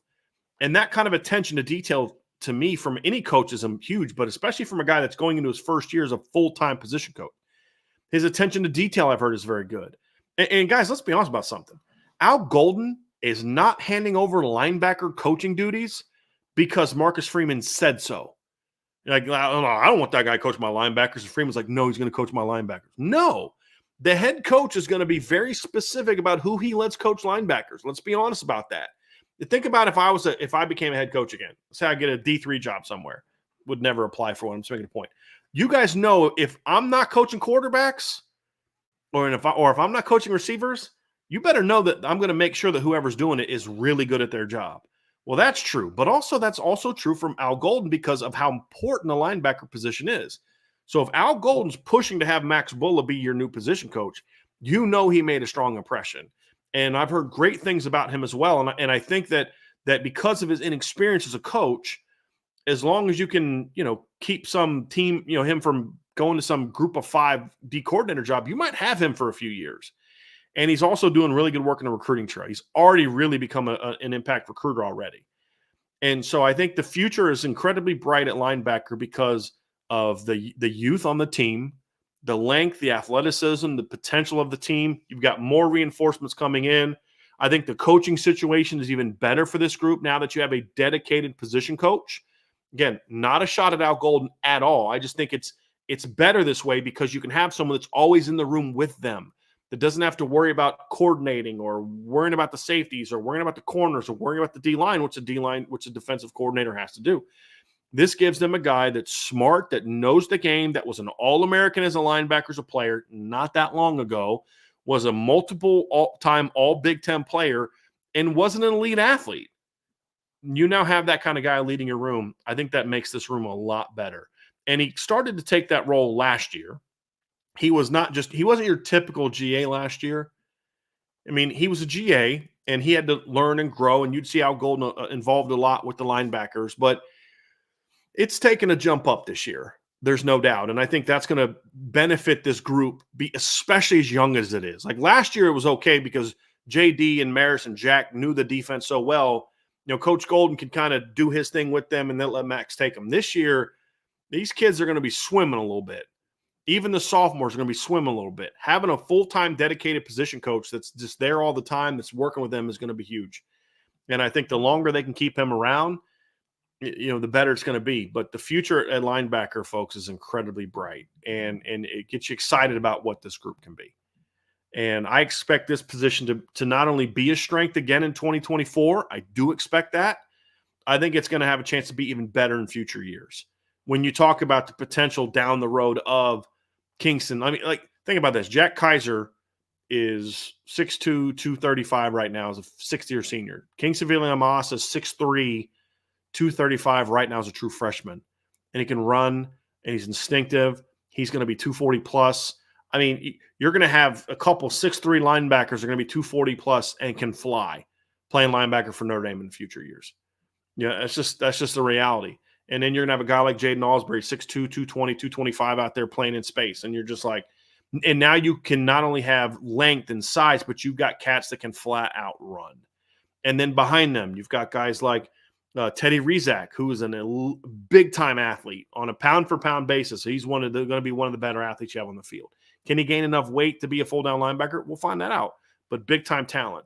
Bodie Cahoon, 6'3", 225, a guy that brings a lot of talent potential to the table. So you're not only talented now, but you're adding some really big-time athletes to the table. Anthony Sacca, big-time athlete. So they're getting longer, they're getting bigger, and they're getting as athletic, if not more so. And that's why I believe the future at linebacker is so bright. So we're going to go to talk about Heisman Trophy stuff here in a second. But before I do, folks, do me a favor. Hit that like button. Hit the subscribe button. Hit the notification bell. Share this podcast. And as always, if you're listening via podcast platform with one of our great partners like Spotify or Apple, give us a 5-star review. And, of course, folks, sign up for the message board at boards.irishbreakdown.com.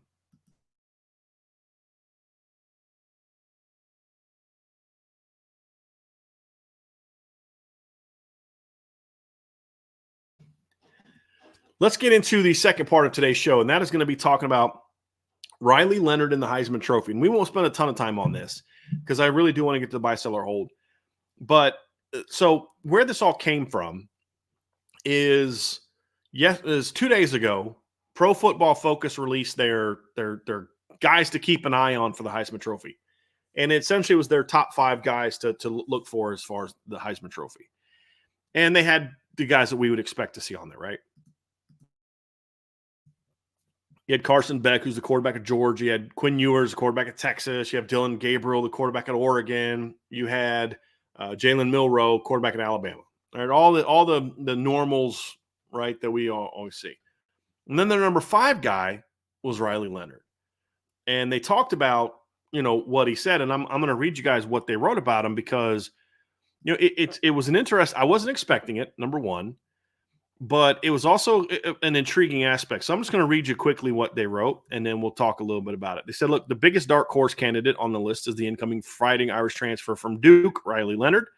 While scouts may not be as high on him after a disappointing 23 season that was cut short by injury, he still has a whole lot of potential as a big, strong-armed QB with plus movement skills.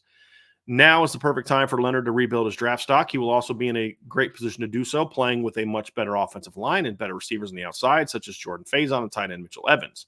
We all know how Leonard can affect the game on the ground, as he averaged 7.3 yards per carry last fall. His 86.5 rushing yards per game was second only to last year's Heisman winner Jayden Daniels. However, his greatest impact will have to come as a passer if he truly wants to play quarterback at the next level and bring the Irish back to glory. Leonard threw the ball only 167 times on 201 dropbacks last season. We will certainly need to see him air it out more if he wants to win the Heisman. Now it's from Pro Football Focus. Now I have a couple issues with what was stated. Number one, I feel like the way he talked about the disappointing season was a little bit clunky, because he's either saying the disappointing was season because of the injury, which if true, and I agree with that, if that's what he meant, I agree with that. But he wrote it in a way where he's talking about it was a disappointing season that was also cut short by injury. And, scouts may not be as high on him. I strongly disagree with the notion that Riley Leonard wasn't very good before his injury. I strongly disagree with that.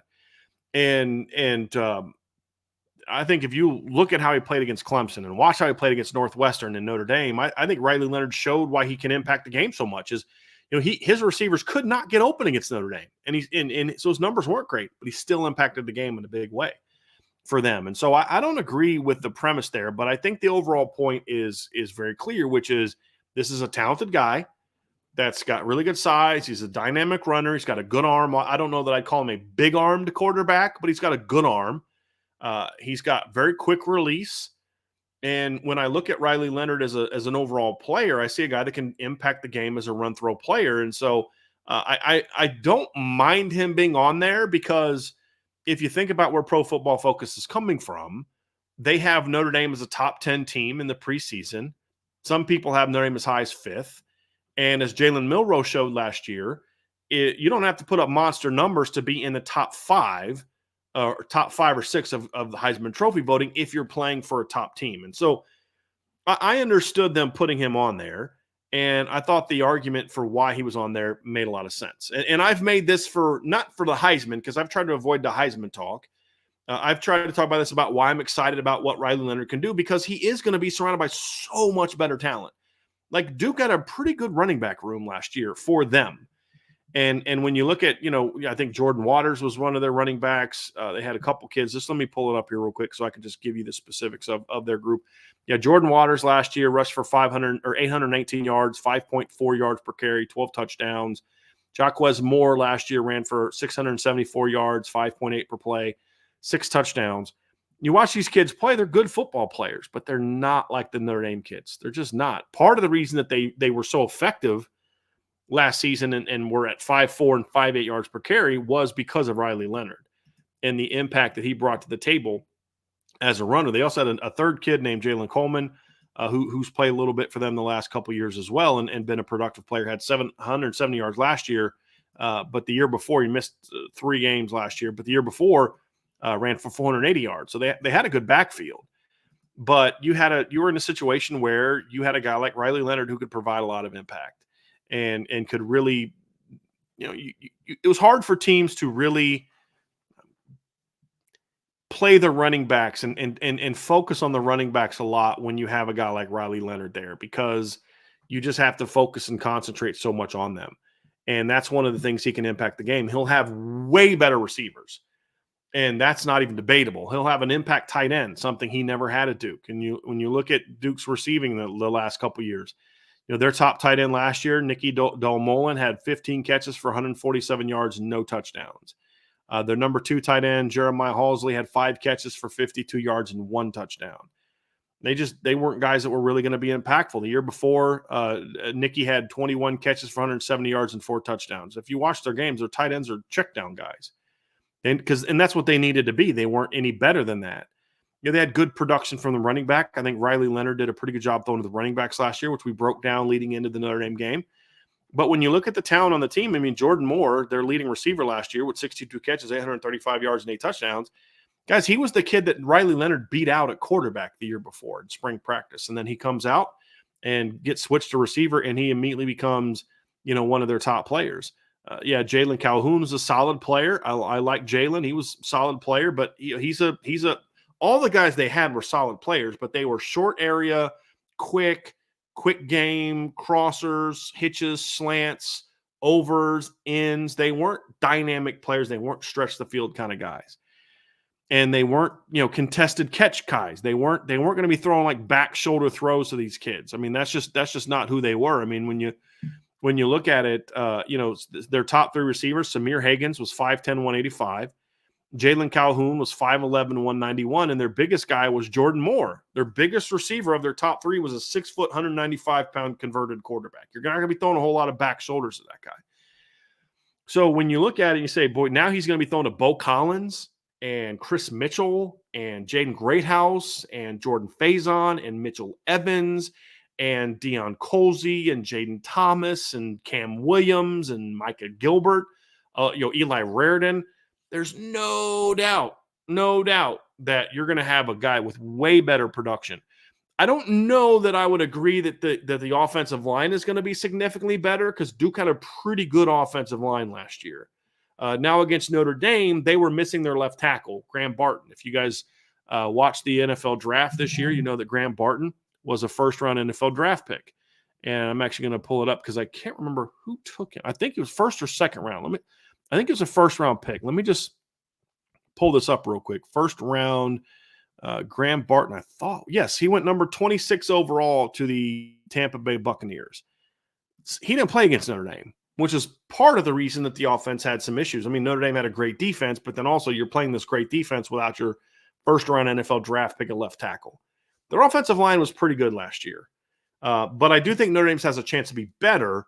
It's certainly more talented than it was. But when I look at Riley Leonard and what he can be for Notre Dame, those are the things that excite me. So I buy a lot of that. The question is, can Riley Leonard be a Heisman Trophy winner? And then another question is, should he be considered in that conversation right now? So I did kind of a yes and a no look at it, and then I'll give you kind of my final conclusion on it when I'm done. But first of all, why should he be considered a Heisman candidate right now? Well, number one is obvious. He's at Notre Dame. I mean, it's the same reason Sam Hartman was getting that kind of attention last year in September. You're the starting quarterback at Notre Dame. If they're a top 10 team, if they're winning games, if they're highly ranked, they're on national TV, you're the starting quarterback there, you're going to get love. I mean, look, I've talked about this, guys. Let me pull up the 2020 Heisman Trophy voting and I'll make my point. So 2020 Heisman Trophy voting. Go ahead that season. Ian Book in 12 games. In 12 games, Ian Book has 15 touchdown passes. That's it. 15 touchdown passes. Those for 2,830 yards. And only in 12 games. Notre Dame played a lot of games that year compared to most teams. Only averages 8.5 yards per attempt. Complete 64.6% of his passes. Good numbers. He did rush for 9 touchdowns, but even in 12 games, only 24 total touchdowns in 12 games. Ran for 485 yards. And that year, he got more Heisman Trophy votes than Kyle Pitts, who is one of the most dynamic players in college football. And so that was a guy that finished 9th in Heisman Trophy voting and had a very mediocre statistical season. Why? Because Notre Dame went 12-0, and he was the starting quarterback at Notre Dame. Was not their best offensive football player, in my opinion. He wasn't even close to their best football player.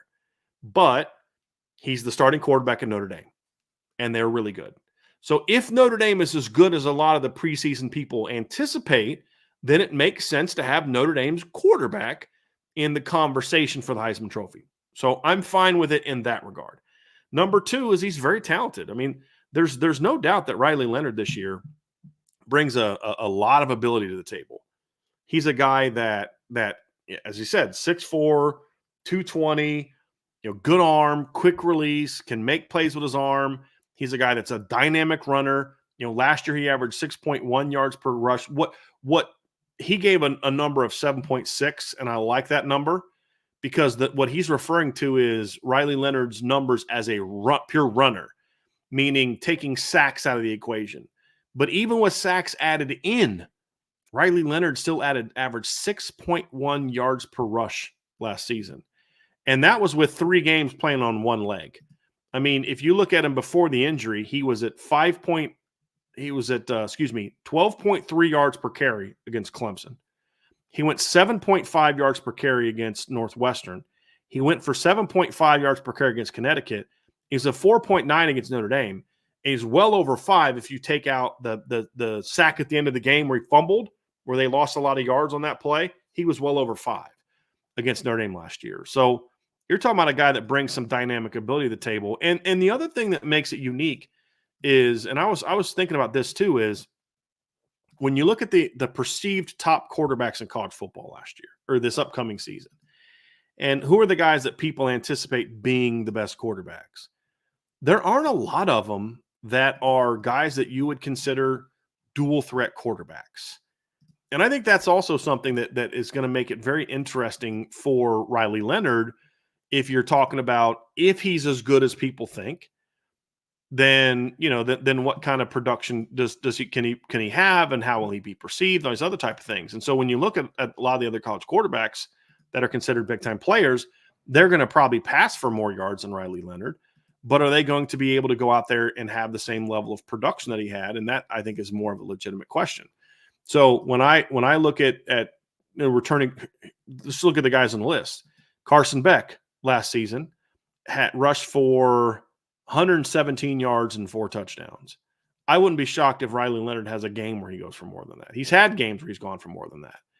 When you look at Dylan Gabriel, who's a guy that a lot of people consider, he's actually a pretty decent runner, but he only rushed for 373 yards and 12 touchdowns last year at Oklahoma. And when you look at Oregon this past season with Will Stein compared to Kenny Dillingham, they did not use Bo Nix as much as of a runner. So Bo Nix only had 234 rushing yards this year and 6 touchdowns. After the previous year, Bo had over 500 yards and 14 touchdowns because they don't expose their quarterback as much. And I don't think they're going to want to do that with Dylan Gabriel with his injury history. When you look at Quinn Ewers last year, 75 rushing yards, 5 touchdowns. When you look at Noah Fafiti, who's another kid that's a bit of a dark horse potential Heisman candidate last year, he threw for over 2,800 yards, 25 touchdowns, 6 picks, came off the bench, didn't start the season. But then you look at his rushing numbers, and Noah Fafiti was minus 33. And I think he had like 10 or 11 starts last year, minus 33 yards rushing, no touchdowns. He has so far not brought really any ability as a runner so far. Cam Ward had 8 rushing touchdowns last year, but only 144 yards. The year before, Cam Ward only had 58 rushing yards. He's not a runner.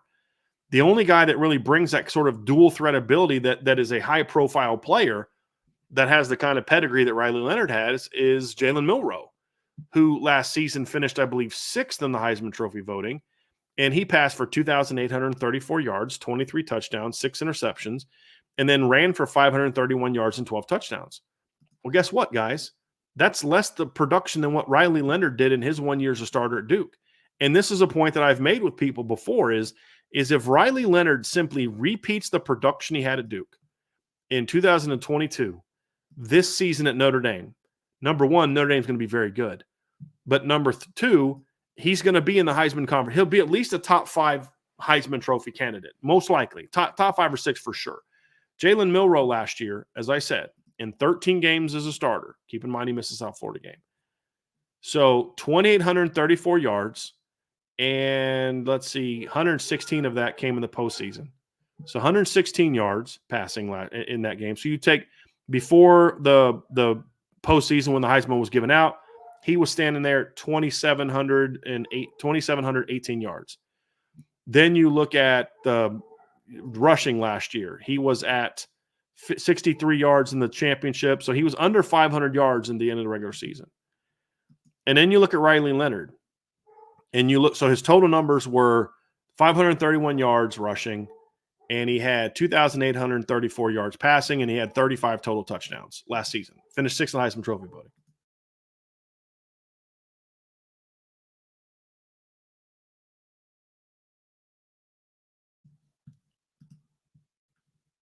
but Alabama was good. Let's look at Riley Leonard's production in 2022 at Duke. 2,967 passing yards compared to 2,834 for Jalen Milroe. 699 rushing yards compared to 531 for Jalen Milroe. 33 total touchdowns for Riley, 35 for Jalen Milroe. So more yards, same dynamic type of player, almost identical touchdown numbers. One guy, and how many Heisman Trophy votes do you think Riley Leonard got in 2022? Where do you think he finished in the top 10 that year? I'll help you out. He didn't. He wasn't anywhere close in the top 10. Why? Because he was at Notre Dame. He was at Duke, not at a big time school. So to me, I look at it and say, being at Notre Dame, being talented, and being one of the few dual threat quarterbacks actually coming back, I think are all things that could help him be a guy that or should at least make it not crazy to mention him. But there's some other reasons that I'd say, well, I wouldn't mention him right now. And that is, number one, the injury and how healthy will he be? And then also, how's that injury going to impact his playing style? That's the other part. Like, I don't know, is Riley Leonard going to have the same willingness to go run and be dynamic and do all those things he did at Duke with the injury history? Is Notre Dame going to want him to be that much? Now, there will be games they say, look, against Florida State, man, all bets are off. We need you to do what you do. Against Texas A&M, we need you to do what you do. We don't need you to run a single time against Northern Illinois or Miami of Ohio or Navy or Army, right? So I think you kind of take the reins off. So I think that's a big thing. And I've used this, like, there's these people say, well, he didn't play well in big games. And I'm like, first of all, that's a terrible argument because, number one, you're only looking at passing stats. So, like, people look at his numbers against Clemson and be like, oh, no, it's 17-33 for however many yards. Like, you completely ignore the fact that 8 carries for 98 yards and completely changed the game with his legs. Ignore that because the people know how to evaluate that. And so ignore that. But the other thing is, big games for Duke are not like big games for Notre Dame. And so he did play very well in some big games. He played very well against Pitt on the road and against a very good Pitt defense and a ranked Pitt team. He played very well and outdueled Sam Hartman. Wake takes the second half, fourth quarter lead. Late in the game, Riley leads someone down, throws a touchdown pass to win it, throws for almost 400 yards that game. Went toe-to-toe with Drake May. I had the stats in a breakdown I did. Drake May had like 450 yards against in that game, and I think 3 or 4 touchdowns. Riley had like 380 yards and 5 touchdowns in that game, and just on a per play basis. So combined rushing attempts and passing attempts, Riley had more yards per play than Drake May did in 2022, and that's a big game for Duke. Now, so I think that's a poor argument when trying to say Riley won't be good at Notre Dame. I think it's lazy, and I think it shows no analysis whatsoever other than just looking at stats and looking at names on a jersey. It's very lazy analysis. It takes into no account the fact that he took over a team that went 10-25 the 3 years before he arrived, and he led them to a 9-win season as a true sophomore. Put that team on his shoulders. So I think it's lazy. However, when talking about the Heisman Trophy, I think it's a fair thing to say, how's he going to play in the big games that Notre Dame is going to have? Because playing against Wake is a big game for Duke. Playing against North Carolina is a big game for Duke. Going on the road to play Kansas at the time was undefeated, was a big game for Duke. Those are not big games in Notre Dame. Big games in Notre Dame are playing at Texas A&M, USC on the road, Florida State, right? And the other thing about, by the way, people say, he didn't play well in big games. They beat Clemson. He had them with a fourth quarter lead against Notre Dame, and they were beating Florida State when he got hurt and knocked out of that game. So let's just kind of talk about that as part of it. They went 1-2 in those games. They won one because of him. They almost won another one because of him, and they were winning in the other one when he got knocked out. And he certainly had an impact on that. So to me, when I see Riley Leonard, I see a guy that was absolutely money in the big games for Duke. But that doesn't mean he's going to be money in the big games for Notre Dame. We have to see that because now, I don't know that he's going to have to carry a team. So it's fair to say How's he going to play in the really big games? That's fair. But to say he's not going to be good, or I'm not buying the hype because he played poorly in good games against Duke or at Duke against the good teams at Duke, I say that's a bad argument. Now I need to see him perform well against Texas A&M and USC and Florida State and Louisville and USC at the end of the road and in the postseason. And so to me, that's kind of one of the reasons why I say to me a lot, and I apologize for that. I'm going to work on that. That's like a little glitch. It's like a protector that I have built into the way that I talk, so the people because I get, oh, you're opinionated, and I'm like, okay, so I'm sharing my opinion, and I need to not be that way, because if you don't know that I'm sharing my opinion, then you're probably not someone whose opinion I should care much about. So I'll work on that, the whole to me thing. So I've realized that in this show today. But when I look at Riley Leonard, I think the injury history, the fact that he's got to prove it on a big stage, and the potential of, will he truly have enough production in the pass game to be a Heisman Trophy winner, which is what the guy from Pro Football Focus brought up. And I think he's right on that. I think he's correct on will he be able to, if Carson Beck goes out and throws for 4,000 yards and Quinn Ewers goes out and throws for 4,000 yards, and Riley's sitting there at like 3,000 with 500 rushing yards, is that going to be enough to attract Heisman Trophy consideration at the top level? That's a very fair question to ask. And I don't know that, because I don't believe that Notre Dame is going to need Riley Leonard to produce the way that they're going to need Carson Beck to produce at Georgia, or that they're going to need Quinn Ewers to produce at Texas. That could hurt him.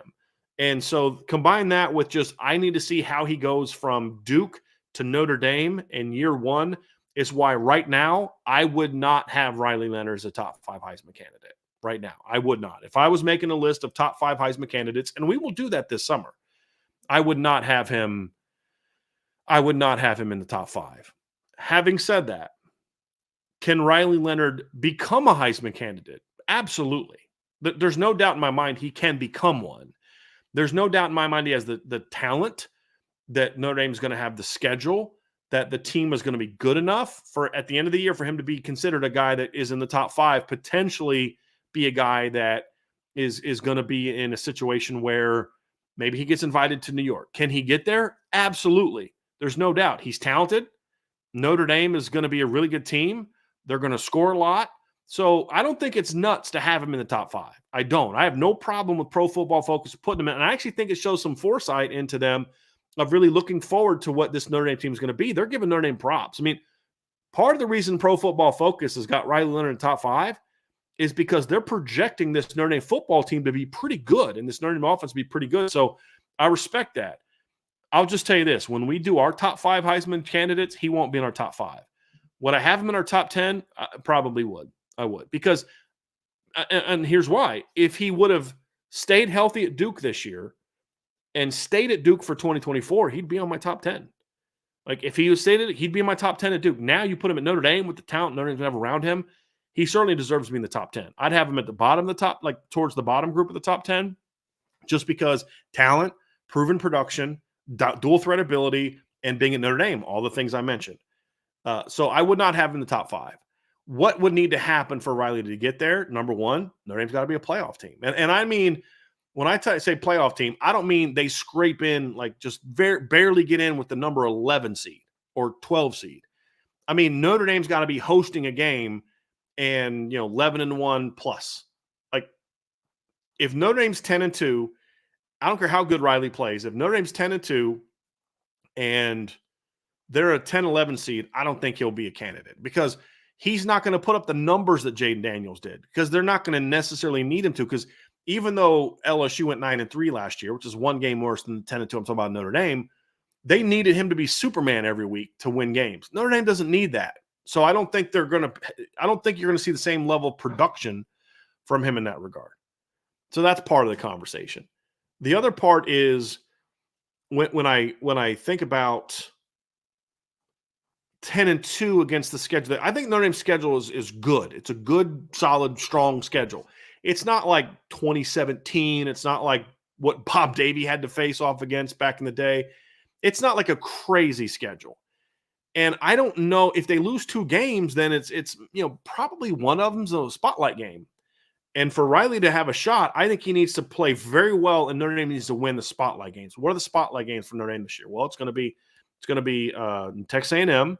It's not going to be Louisville now because that's it's probably going to be on Peacock according to some reports. So that won't be a spotlight game because a lot of Heisman voters won't watch it on Peacock. You talk about Florida State and USC on the road. What's not a given that all those games are going to necessarily be highly ranked opponents. It's not a given that Florida State's going to be ranked high. It's not a given that USC is going to be ranked high. So he's going to have to play well in all those big games. So that's going to be a key. Obviously, he's going to stay healthy all season. He has to continue to be a dynamic run throw guy. He doesn't have to rush for 699 yards again. He's got to be around 500.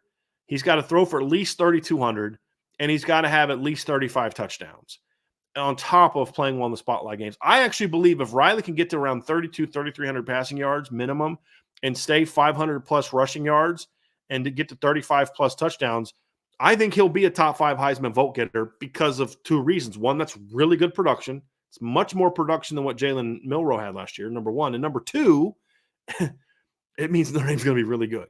If he has that kind of production, I absolutely expect Notre Dame to be an 11-1 plus team.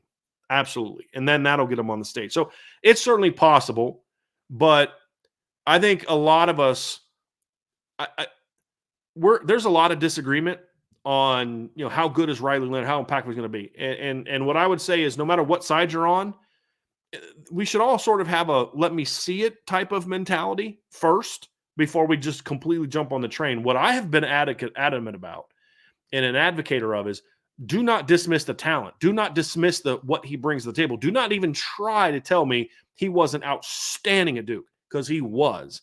And if you tell me he wasn't, I'm just going to say you either A, didn't watch them actually play, or B, you don't really know what you're talking about. And more often than not, it's because people just didn't watch them play. They look at numbers and then they hear, the talking points, and it snowballs into that, and then the groupthink sets in.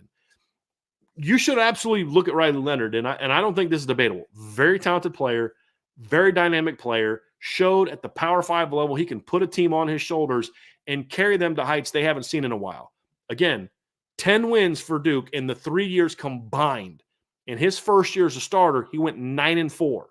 And before the injury, before he had the injury, because I think they went 0-3 in starts he made after the injury, 0-2 in starts he made after the injury. So they went 4-3 last year with him. Before the injury, he led Duke to a 13-5 record with wins over Clemson and a near upset win over Notre Dame. And so that you can't deny that. Anyone that tries to deny that, they're not serious. But it is fair to say, but I need to see if he can do it on this stage. That is a very fair thing to say. Can he do it on this stage? And until he does, there should be some sort of, let's be a little cautious about having the Heisman Trophy conversation. Now, do I think he can be a very good player on a very good team? Absolutely. But being a very good player on a very good team doesn't mean you're a Heisman Trophy candidate or a Heisman Trophy, like when I say candidate, like top 5 to 6 kind of guy. That's more of a let's see it first. And once we see it, then we can have the conversation. So as I wrap up, would I have him in my top 5? No. Would I have him in my top 10? Yes. And the reason I would have him in my top 10 is because I would have had him in my top 10 if he was still at Duke.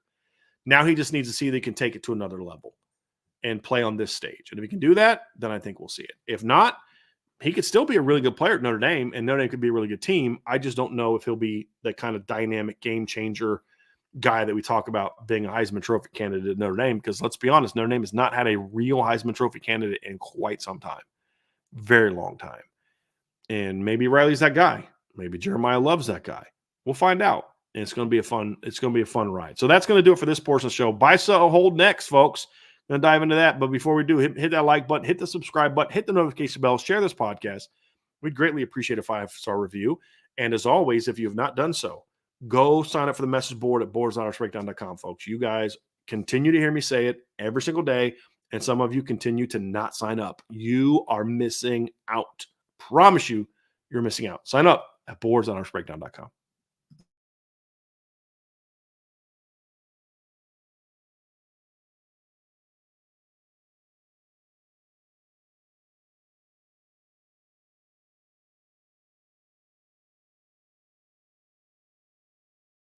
All right, let's wrap things up today with a buy, sell, or hold. And we've got a lot of submissions today. And so we're going to dive right into it. As always, the buy, sell, or hold submissions are given by Irish Breakdown Premium members. So if you're a member of the Champions Lounge, you can submit buy, sell, hold questions. If you are someone who is wants to get one in but haven't had one, you can do it via super chat. We do have a couple super chats that we will get to here before we start, but that's how the buy sell hold goes. If you're a premium member and you put one up before we start the show, I put it into a card, we bring those up, that's where the submissions come from. If you want to get one now and you're not a premium member, then you can give a super chat and we'll do it there. But as I would say, if you're going to give a super chat to do a buy sell or hold, just go sign up for the message board. It's going to be cheaper. And it's better for us that you do that instead of give super chats, of course, and you'll be able to get it there. But that's how it works. And then buy, sell, or hold is not necessarily a question. You're positing a scenario. And am I buying that scenario? Am I holding that scenario? Or am I selling that scenario? Is how it works. And so you can do anything Notre Dame related. It can be anything college football related. And so we'll dive into those. But before we do, we have a couple quick super chats I want to get to. My man, Rob Osgood. Thank you, Rob. The linebackers will be young, but I remember what you said. If you make a mistake, make it go all out. Make it going all out. More athletic, fast will be fun to watch and grow. I agree with you completely, Rob. I do. And then Iden Benami, buy, sell, hold. Jaden Osbury will be our best linebacker this year. I'm going to sell that. I think he could have a chance to be their best linebacker at some point in time, but I don't know that he's going to play enough to be their best linebacker. But I think he is definitely going to make an impact for Notre Dame this year. I have no doubt. And that's not just me saying that as a guy that's been a huge Jaden Osbury fan for a long time. Me being a fan of his is due to what I see from him on film. It's from seeing the film and seeing the talent and the ability and the potential he brings to the table. So it wouldn't shock me if he is, but if I were to say, I think Jack Kaiser right now, if you're to ask me who their best linebacker is going to be, I'd say it's Jack Kaiser. He's the most proven. If it's not Jack, who would be my next prediction? It'd probably be Drake Bowen would be my prediction. But Jaden will be in that conversation at some point in time, sooner rather than later. All right, let's get down to it. Let's bring these up. So we're going to start off with, as you guys know, we're going to bring these cards up, and this is part of the fun. If you're listening via podcast, that's great. But part of the fun is seeing them on the card as well. So you should try watching the video as well. We'll start off with Puerto Rico ND Fan 1. He has a couple buy sell hold submissions. First one, buy sell hold. Notre Dame versus Florida State is a top 10 matchup by the time it comes around. You know, Florida State's a very interesting team because I feel I could be completely wrong on this, but I feel like there's a lot of people that are down on Florida State because of the way their season ended. And then then the other reason as well, yeah, but they play they play a tougher schedule this year, which I think is debatable. But man, they lost so many players, and that's all true. But I really still like this team. And I know a lot of people say, DJ Uiagalelei is not a good player. I'm like, well, DJ Uiagalelei has shown he can win 10-plus games at Clemson. Like, guys, let's not forget, like, when Notre Dame beat Clemson late in 2022, what was Clemson ranked at that time? They were ranked 4th, right? I'm going to look this up. I believe they ranked 4th. Notre Dame, Clemson, box score, 2022. Clemson coming into that game was ranked 4th. They were 8-0. This is a November game. And who was their quarterback? It was DJ Uiagalelei, who I also think fits Florida State. Troll Hunter nailed it. I think he fits their system a whole lot better than he fit Clemson's system. So people act like this guy's a bum. I think he's a good football player. I really do. I think the thing that hurts DJ is the hype was so great around him. And I think that they did a disservice. He should never have been ranked as high as he was ranked coming out of high school. He shouldn't have. But he's still a good football player. And he's going to have good parts around him. They're going to have receiver talent. They're going to have a good offensive line. They're going to have running back talent. Their defense is still going to be loaded. And when you look at their schedule, I'm sorry, I thought you said, hold on. Oh, you don't think he fits their system? Yeah, I disagree with that completely. They have a very just sort of playground type of mentality there. So yes, I disagree with you on that. I thought you said I gave you credit when you didn't deserve it. I apologize for that. I take all of that back. I absolutely think he deserves it. And I think you put way too much into what people do in spring games. And I know for a fact most people don't show a whole lot. But here's the other part of it. Look at the schedule. He's going to have a lot of time to get right. They open the season in Ireland against Georgia Tech. Now, I think Georgia Tech's going to be a good football team this year, and they're going to be dangerous. But they're going to be dangerous because they have a very good offense, a very dynamic offense. Their defense is terrible. They gave up 29.5 points per game last year. That's who they play in the opener. They play Boston College in the second game of the year, which is going to be a week after that. They play on Saturday, and then the BC game is going to be on Monday. BC gave up 28.5 points per game last year. Then they have a bye week. Then they're home against Memphis, who is a good football team, but not exactly a team known for elite defense. Memphis gave up 28.8 points per game last year. Then they play Cal in game 4 at home. Cal's a scrappy team, but again, another team with a bad defense. Their offense is going to get right in a hurry. I mean, they don't play a decent defense. Think about what I'm about to say, folks. They don't play a decent defense until they play SMU in game 5, because SMU actually had a pretty decent defense last year. They get Clemson at home, then they have a bye. They play at Duke and at Miami. Home against North Carolina before they play at Notre Dame. So I think Florida State's going to be, without question, a top 15 team coming into the season. I think they're going to beat Georgia Tech, beat Boston College, beat Memphis, beat Cal, and then win at SMU. So that puts them at 5-0 going to play Clemson. If they win that game, I think it's a top 10 matchup, because I think they'll climb up enough to where even if they lose to Miami, they'll be able to play North Carolina the next week, and they'll have 6, 7, 8, 9. They'll be 8-1 at worst. Now, if they lose to Clemson, it becomes a little bit dicier, because I don't know that the other teams in the ACC get enough love. But I still think even if they lose to Clemson or lose to Miami, as long as they win one of those 2 games, beat Duke on the road, beat North Carolina, they're going to be 8-1. They'll have climbed up the rankings enough to where you're going to see them climb up. So then I think it'd be a top 10 game. I think Notre Dame at that point in time, at worst, has 1 loss at that point in time. So I'm buying that that's going to be a top 10 game. I really like this Florida State football team. It's not a perfect team. It's not. It's just, I think they still have a better roster than like all but one team maybe on their roster before they play Notre Dame. And I think Mike Norvell is a good football coach. So I'm going to buy that being a top 10 matchup. Buy sell hold number 2 from Puerto Rico and Indy fan. If Notre Dame goes undefeated in the regular season, Riley Leonard wins the Heisman Trophy. I will sell that. I will say this. Here's what I would buy. I would buy the notion of, if you were to say, if Notre Dame goes undefeated, Riley Leonard will be a Heisman Trophy finalist. If Notre Dame goes undefeated, I think Riley Leonard is a big reason for that. And I think at that point in time, he will be a Heisman Trophy finalist. I don't know that he'll win it, because I don't know that he will have the overall production of some other quarterbacks. I don't know that he'll have 4,000 plus passing yards, or even 4,000 total yards and 40 plus touchdowns like some other guys are going to have. So I'm going to sell it. But I do think if Notre Dame goes undefeated, he will be a guy that is invited to New York. I do believe that. I do think you could buy that. Let's get to all business. A Notre Dame playoff berth without at least 1 playoff win would be considered a disappointing season in regard to the program taking a step forward. I'm going to disagree. I'm going to sell this. And here's why I'm going to sell it. I'm going to sell it because I think that there's way too much boomer bust in a lot of these people that are this is a make or break season for Notre Dame. It's playoff or bust for Notre Dame. All these other, I think those are really over dramatic statements, because if you were to say it's a disappointing season in regard to the ultimate standard that Notre Dame holds itself to, sure. But you said in regard to the program taking a step forward. And to me, if Notre Dame, I did it again. If Notre Dame is in the playoff at the end of the season, at worst, they're 10-2. And they're in the playoff, right? And they would go 10-3. They would play a higher quality opponent.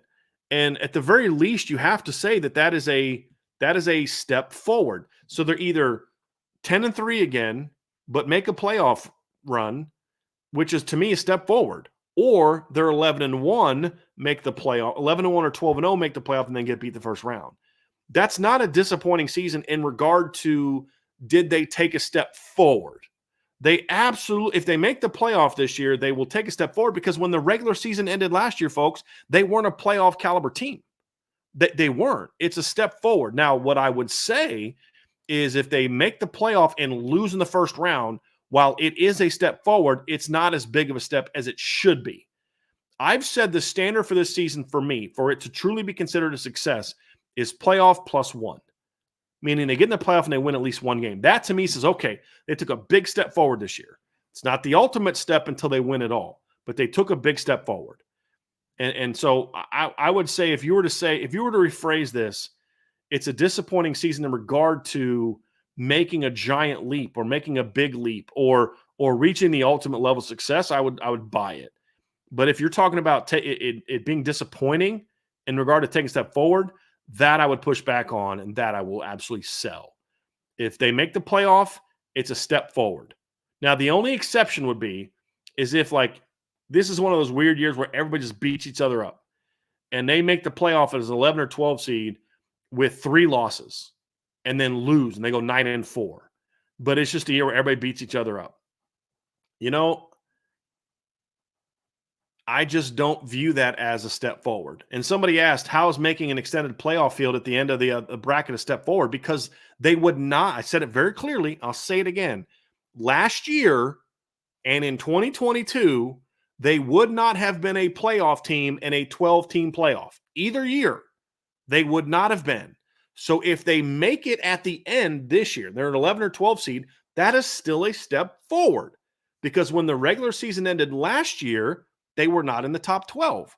When the regular season ended in 2022, they were not in the top 12. Therefore, being in the top 12 at the end of the season is a step forward. But as I said, it's a baby step. It's not the big step that they need to take or should take. My standard for the season, for this to truly be the kind of successful season it should be, is playoff +1. I said that. But you also can't get so dogmatic in that you then say, well, yeah, but it's a disappointing season because they only made the playoff as a 10 seed and lost. Okay, well, yeah, I'd probably be disappointed in how the season ended. But when you look at it holistically, it's still a step forward. It's not as big of a step forward as they should have had, but it's still a step forward. It's not – there are certain levels where it's championship or bust for Notre Dame every year. Big picture, that's the standard for Notre Dame. But we're talking about steps forward.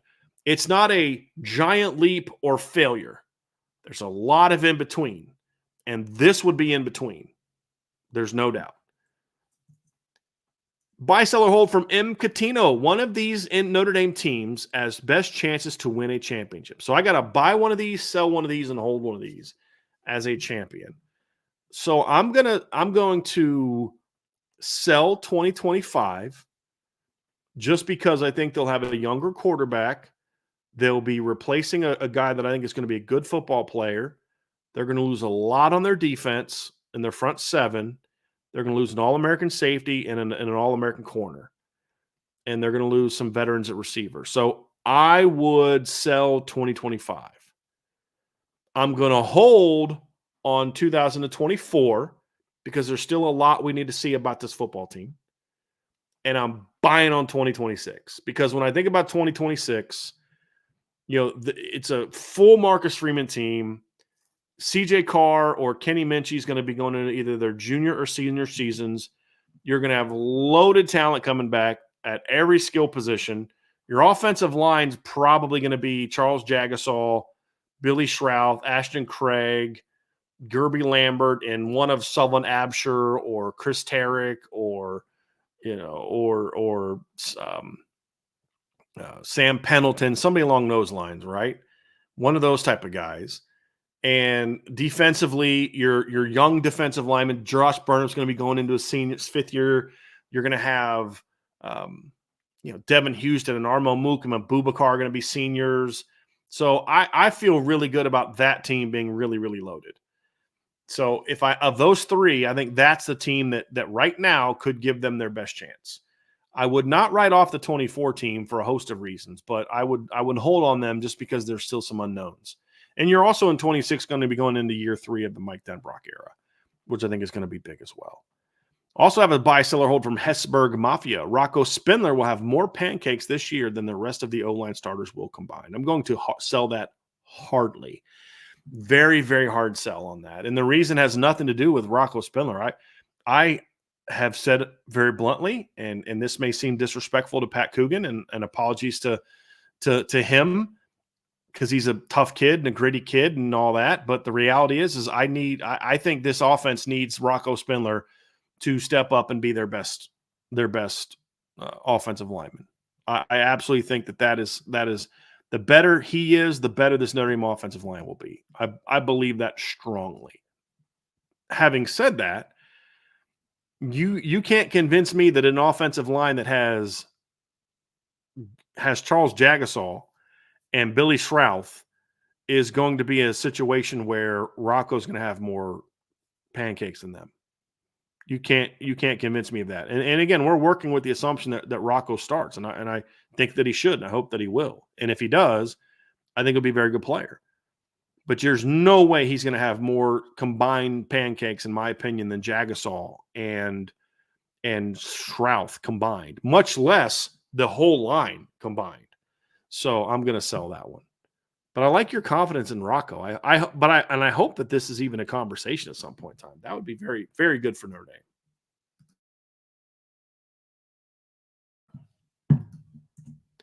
Riker Ferg, Bicycle hold. Travis Hunter will have 500 receiving yards and 5 interceptions this season. I'm going to buy that for sure. I believe he had over 500 yards receiving last year, and was close to 5 interceptions if he didn't get to 5. Yeah, he had 721 receiving yards last year, and defensively had 3 interceptions and only played 9 games. So yeah, I think he'll do that, because teams are gonna throw away from him a lot more. But still, being in the league that he's in the Big 12, there's a lot of teams that throw the ball. You can't completely avoid him, and he's going to make some just crazy interceptions, because he makes some highlight reel plays. There's no doubt about that. So I'm buying that one. Heaper 27. Drake Bowen will have, Bicycle hold, that Drake Bowen will have over 120 tackles this year. I am selling that. And that has nothing to do with not having faith in Drake Bowen. I think Drake Bowen's got a chance to be a really good player for Notre Dame this year. That has to do with I don't think there's a chance in heck that Drake has 120 tackles. And here's a few reasons why. Now, I should caveat this a little bit. When I think 120 tackles, just so you all know, and I said this last week, but just a reminder, when I think stat numbers, I look at it from the standpoint of 12 plus 1 of what we're taking into account, where you have 120 tackles in the regular season plus your first postseason game. That's how I look at it, because that's how it's always been measured. But if we're going to talk about 120, let's say that I think Notre Dame is going to make the national championship game, or let's just say I think that Notre Dame just makes the semifinals, and so that means that they have to play 15 games. Well, now Drake only has to average about 8 tackles per game, which would normally have him on a pace of about 104. Well, that's pretty close to what J.D. Bertrand had his first year as a starter as a will. So, if you're talking about playing 15, 16 games, sure. But when I look at it, I think 12 plus 1. And in that regard, I say no way. I mean, number one, I don't think he's going to be on the field enough, because I think there's going to be a lot of blowout games. When you look at the leading tacklers for Notre Dame, I mean, J.D. Bertrand was over 100 in 2021 with 101. 2018, Tavon Coney had 123. Alohi Gilman had 94. That team was on the field a lot. Maybe he gets to that point that Tavon does. I just don't. That's a lot of tackles. Tavon was also a senior, and Tavon also had a lot of assisted tackles that year too. Tavon had 63 and 56 solo tackles. J.D. Bertrand had 63 solo tackles his first year and only had 101. So Notre Dame doesn't give a ton of assists like they did back then. Manti in his big years, Manti in 2010 was at 129, 2011 was 128, but in his Heisman Trophy year, 113. So I don't, could Drake get there junior, senior year? Maybe. It's a lot of tackles. Could he get there if they play 15, 16 games? Sure. But I don't see him getting to that much. I really don't. Kevin Carter with a couple biseller holds. He comes with a little bit of heat today. His first one, biseller hold. Due to Ryan Day not really addressing the soft line play, they lose to both Oregon and Michigan and miss the playoff, causing him to lose his job. I'm selling that one in 2 regards. Number one, I don't see them losing to Michigan, so I'm selling there. I could see them. I see how I think the season's going to play out is I think Ohio State's going to go 1-1 against Oregon. I think they're either going to beat Oregon in the regular season and then lose in a neutral field in the postseason, or they're going to lose to Oregon in the regular season at Oregon and then beat Oregon in the Big Ten title game. One of those two things are going to happen. So but I don't see them losing to Oregon and Michigan. I do not see them losing to Michigan this year. And I know they got to prove it and all. Guys, Michigan's not going to beat Ohio State for 9 straight years. It's just not going to happen. So I'm definitely selling that part. And then if they miss the playoff if they go 10-2 and miss the playoff and Ohio State fires Ryan Day, could I see that? Yeah, I could see that. And partly because of the move he made. I mean, he brought in a guy that maybe could be his potential replacement. So I just don't think that he would get fired at 10-2. That's a tough one. I mean, like, John Cooper, you say, well, John Cooper got fired because we talked about this before. There was this, hey, pushback is, well, John Cooper got fired because he couldn't beat Michigan. Like, I get all that. But do you know how many years John Cooper was at Ohio State? 15 years. And he didn't get fired until after they went 6-6 and 8-4 in years 14 and 15. John Cooper's at Ohio State for a long time. And so their fans may want him gone, but I don't think their administration would have the stones to do that, nor would it even be a smart. And so I just I can't buy that one. I can't get on board with you on that one, buddy. I really can't. I really can't. And then second one, buy, sell, hold. If the defensive line recruiting stays exactly where it's at, Notre Dame could still compete for the championship game in the next 3 to 5 years. I'm buying that because, like we said, they're getting good football players. They're just not getting the big time players. And we even talked about this the other day in the show where we were discussing, the fact that Notre Dame has not recruited super well compared to, what a championship team has to do. And I mean, look, they're still recruiting an elite level linebacker. They're still recruiting at an elite level at a lot of different places. So I just do not see them as a team that is going to just fall apart and still not be competitive. I absolutely think they can still be competitive and still compete for championship because of how well they're doing at other places, including on the offensive line. So I still think they can be. It'll just be a lot harder. It'll be a lot harder. All right, let's go to the next one, and we'll get to DCLTJ. Buy, sell, or hold. The linebacker group will have more tackles than last year, but the player with the highest amount will have less than last year's highest tackle leader of the group. Again, we're looking at it from the standpoint of 12 plus 1, right? So 12 plus 1, I will say, yes, they'll have more tackles. I do.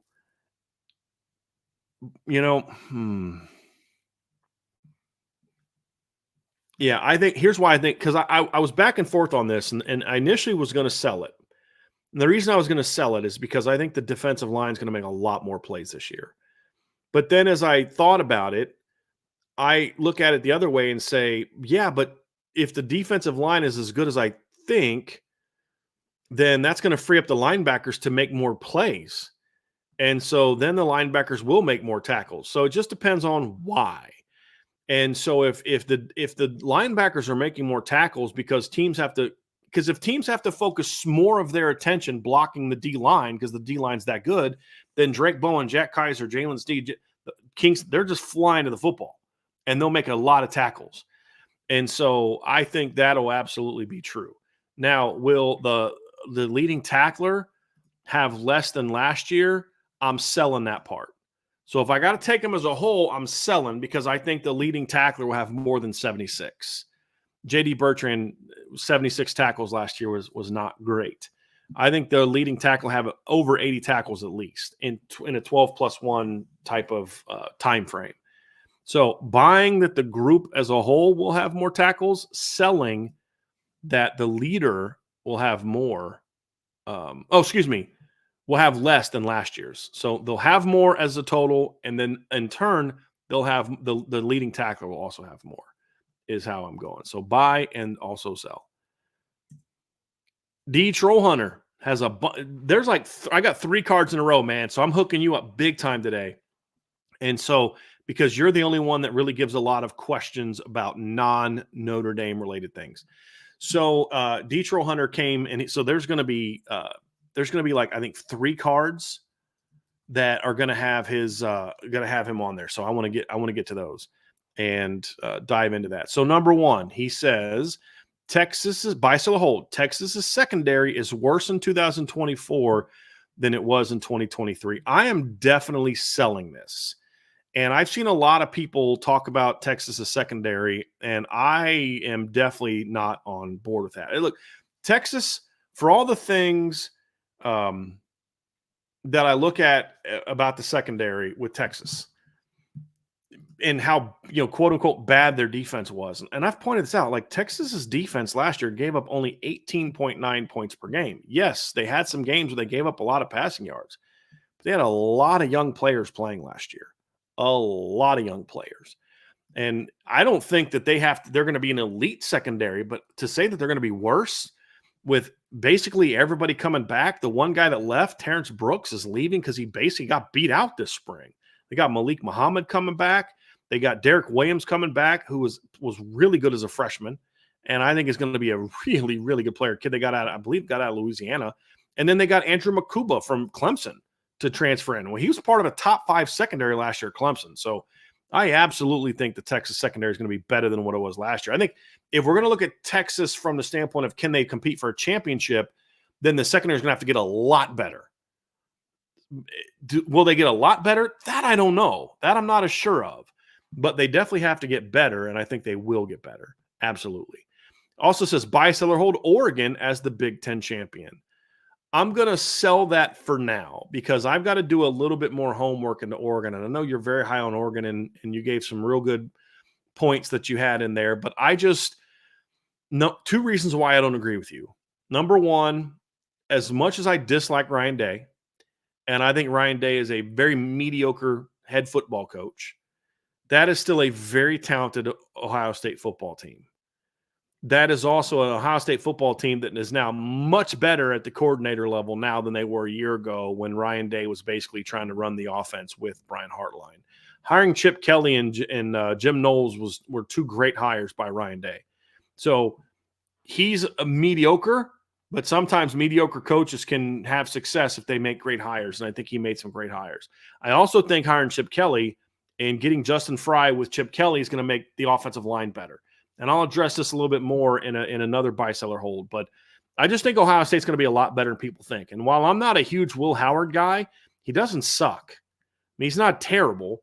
And they're not going to need him to carry the team like past quarterbacks have. And if he does struggle, then they can just put Julian Sain in there. And that's not an ideal situation. But he's a talented guy too. So I'm not the highest Will Howard guy, but when you give them the backfield they're going to have and the weapons they're going to have a receiver. I mean, Ohio State's still an extremely talented football team. And their defense is going to be nasty. And with all due respect to Oregon, and I know everybody loves Oregon and they're the fun team and they score 1 million points. And somebody said they're almost unbeatable at home, which apparently wasn't, as my guy Detroit Hunter said, it wasn't a problem for Washington. They've been very good at home because they haven't played anybody at home in the last couple of years. That's any good. But, look, Dan Lanning's a fat ofer against Kalen DeBoer. I mean, literally 0 for 3, including a lot. He lost to Kalen DeBoer at home. He lost to Kalen DeBoer on the road. And he lost to Kalen DeBoer on a neutral field. And when you look at what Oregon has done when they've gone out of conference, they haven't been overly impressive. They barely beat Tech. I know everybody loves Oregon, and they're the hot team. But let's look at some facts. Outside of the Pac-12, this is what they did. They had a comeback win, 38-30 win at Texas Tech. They beat Portland State, blew out Portland State and Hawaii. Then they blew out Liberty in a bowl game. None of those teams are any good. In 2022, they played Georgia in a non-conference game and got beat by 45. Then they blew out Eastern Washington, blew out BYU, who Notre Dame also blew out that year. Then they go into the postseason. They get beat by Oregon State at the end of the year. They played North Carolina, a depleted North Carolina team in a bowl game, and they beat North Carolina by 1, and it was another comeback victory. So can we just remind ourselves that Oregon hasn't exactly dominated outside of their league in the last couple years? Okay? They haven't. Now, could that change this year? Sure, it could. And I actually think Oregon is going to beat Ohio State at home, but I think Ohio State beats them in the Big Ten title game in a rematch. That's how I think the season is going to play out. And I think there's a much better chance that Ohio State wins both games than Oregon wins both games. And I just don't buy into the whole their defense is going to be elite and all this stuff. I just don't buy it. I don't see any evidence of it. I think there's a lot of hype about Oregon's football team that I just don't see it. I just don't see it. They can hold Washington in check. Never held Washington under 30 points the last 2 years. Like, yeah, their defense shuts out teams that suck. I mean, Texas Tech didn't really have a hard time moving the ball on that defense, did they? No. I mean, Texas Tech had 456 yards and ran for 174 yards against Oregon. So I just haven't seen a team that's really shown me anything out of the conference under Dan Lanning. Now, that may change this year, and apparently they're going to have this completely loaded roster apparently this year. And yes, they're talented. I need to see them prove it.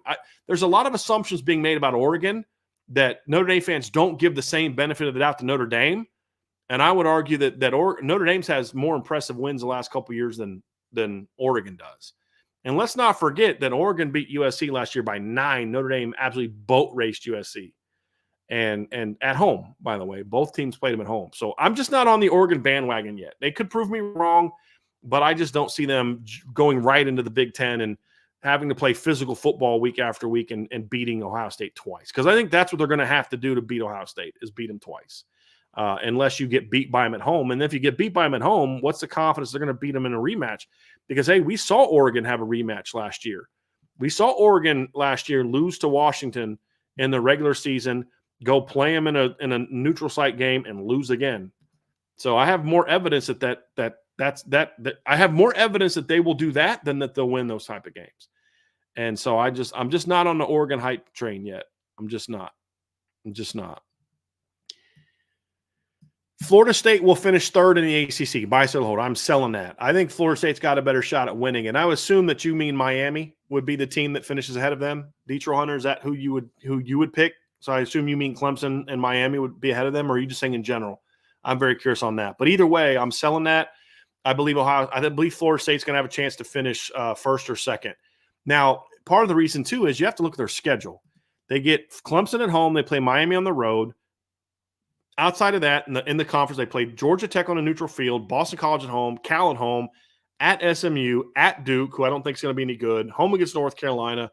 So I don't see Duke losing. I don't see Florida State losing more than 2 games in the conference. And if they do lose 2 games, I don't know that puts them third. You know, I look at Miami. You know, maybe they're that team. They don't have to play Clemson this year, but they do have to play Florida State. They play at Georgia Tech. They play at Louisville, at Cal. I don't know. Miami's got to show it to me first. I'm not on the Miami hype train. So I think Florida State and Clemson are still the top 2 teams in the ACC this year. No doubt about it. Absolutely.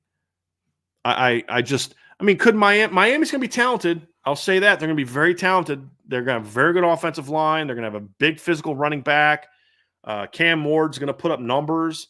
I just don't see it yet. And I also think Mike Norvell and Dabo Swinney are way better players.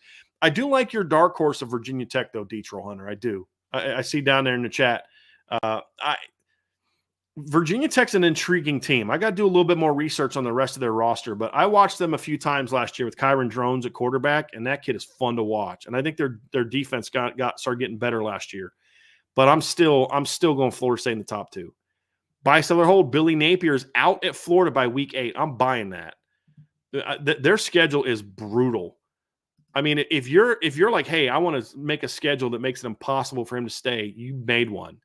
They got to play Miami at home, Texas A&M home, at Mississippi State, UCF at home, at Tennessee, home against Kentucky, neutral site game in Jacksonville against Georgia.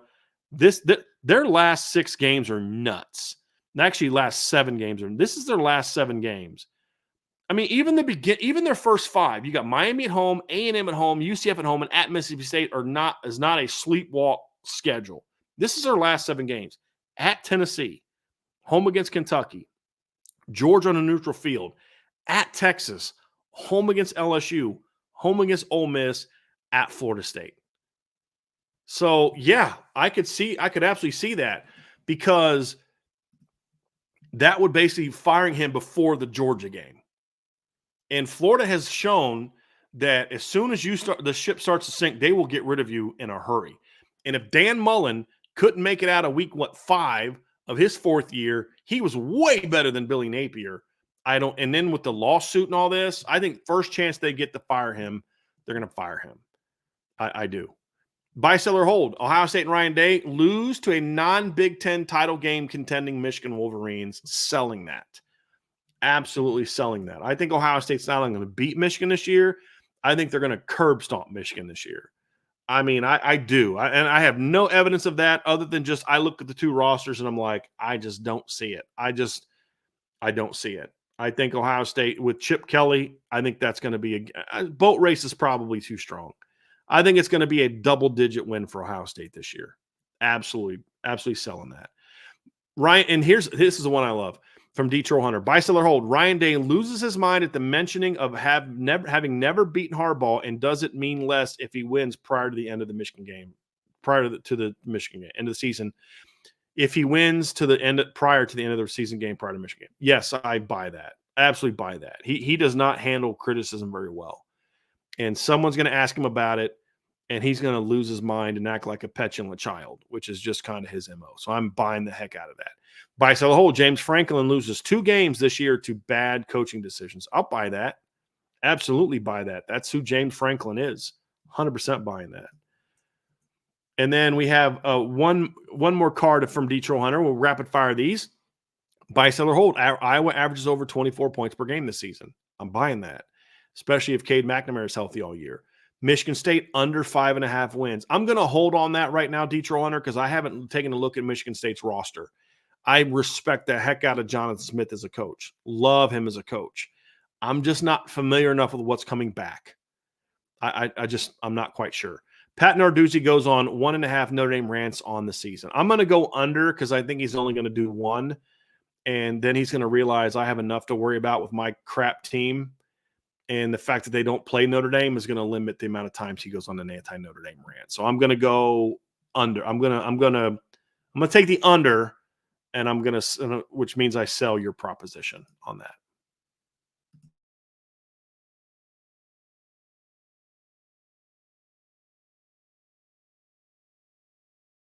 This is his last one. I believe this is your last one. Yeah, this is your last one, Detroit Hunter. Buy, sell, or hold. Brian Kelly and LSU fall off a cliff this season and only win 2 conference games due to a lack of defensive talent, not coaching, and his decision to promote 2 questionable hires to co-OC due instead of bringing in an external hire. I'm selling that. I did not love his decision to promote 2. I do think you are correct. I do think the co-OC thing was questionable. I do agree with that. So I'll buy that part of it. But the overall part about LSU's results, I definitely am selling that. Look, Brian Kelly's a good football coach. He's not the coach he thinks he's going to be. He is. He could have been, but he's not. He's not willing to do the work to do that. Yes, LSU definitely has talent issues on defense relative to a team trying to win a championship. But they still have multiple NFL players in that defense. And as you said, they have better coaching this year.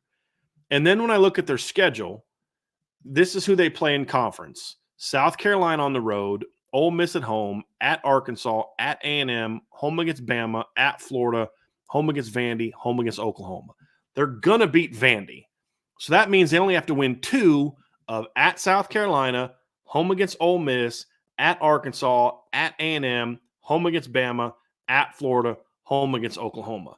Now, the reason I'm selling this is I actually think LSU could struggle this year. I do. I got them in top 15 because I do think they'll still be like a 9-win team. But I'm not going to be shocked if they struggle this year because of some of the things that you mentioned. But fall off a cliff, only win 2 conference games, which if they only win 2 conference games, they beat Nichols. Let's assume they beat UCLA and they beat South Alabama. If they only win 2 conference games, that means they don't make a bowl game. I just don't see that. And while I think their offense won't be as good as it was last year, it's still talented. And that alone, to me, will be enough to at least win 3 or 4 conference games. So I'm definitely selling that. I'm definitely selling that. I do not think I don't think they're going to take a huge step back. And if they do, it won't be to that level. And I hope I'm wrong on that first part because I would enjoy watching that. It would be fun to watch that implosion. But I can't buy that. I'm selling that. ATX Sam, buy, sell, or hold. Oklahoma struggles this year, especially in the back half of their schedule. Let me just pull up Oklahoma's schedule real quick and go over that one. So Oklahoma struggles. I don't think Oklahoma's going to struggle is my initial reaction because I do think they have some talent, but I guess you'd have to define the terms of what you mean by struggle. I think they're going to be an 8-9 win team. I right now I'd probably go 8-4 would be my guess. But I could see worse because to his point, here's the schedule. Let's go through it. Temple home, Houston home, Tulane at home, 3-0 start. Now it gets a little tricky. They play Tennessee at home. Right now I'd predict them to win because they are at home. They play at Auburn. Tough game, but they should have a shot to win. Then they get a bye week. Then they play Texas on a neutral field. They can win that game. They beat Texas last year. And I think Oklahoma's going to have an overall better team this year than they did last year. But I think between Texas and Tennessee, they'll lose one. So let's say they're 5-1. This is the back half. So that's first six. This is the back half. Play home against South Carolina. That's a win. They play at Ole Miss. That's a loss. They play home against Missouri or home against Maine. That's a win. They play at Missouri. I'm going to put a hold on that one. They play home against Alabama. I'm going to say loss. Then they play Missouri and Texas. They play at Missouri and at LSU. I think they split those two and go 3-3. So that's 8-4. Is that a struggle? If you count 8-4 at Oklahoma as a struggle, then I'd say, sure, I'll buy that.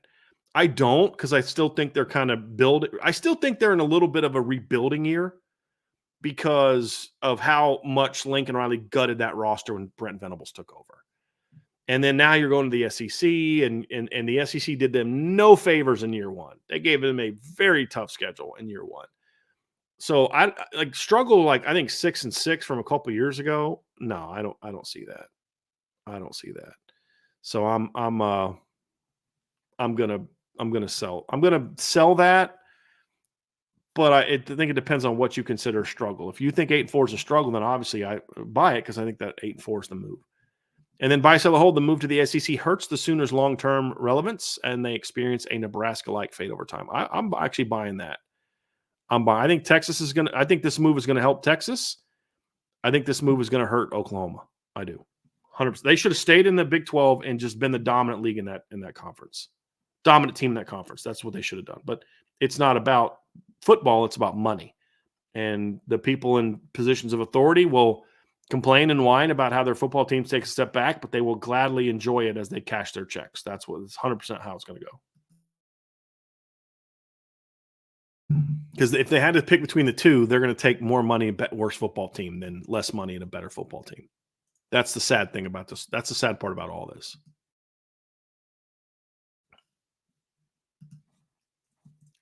ATX Sam with a couple more. Buy, sell, or hold. By the time week one rolls around, Notre Dame has at least 8 offensive linemen on their roster who will earn an NFL paycheck one day. I'm buy that. Jagasol, Schrouth, Craig, Lambert, Absher, Pendleton, Rocco and Coogan, one of the two could. I think Tosh earn an NFL paycheck one day as a backup, potentially. I mean, Josh Lugg did. Then you've got Chris Tarrick, you've got Anthony Knapp, Styles Prescott. I mean, you got 10 plus guys that have a chance to be a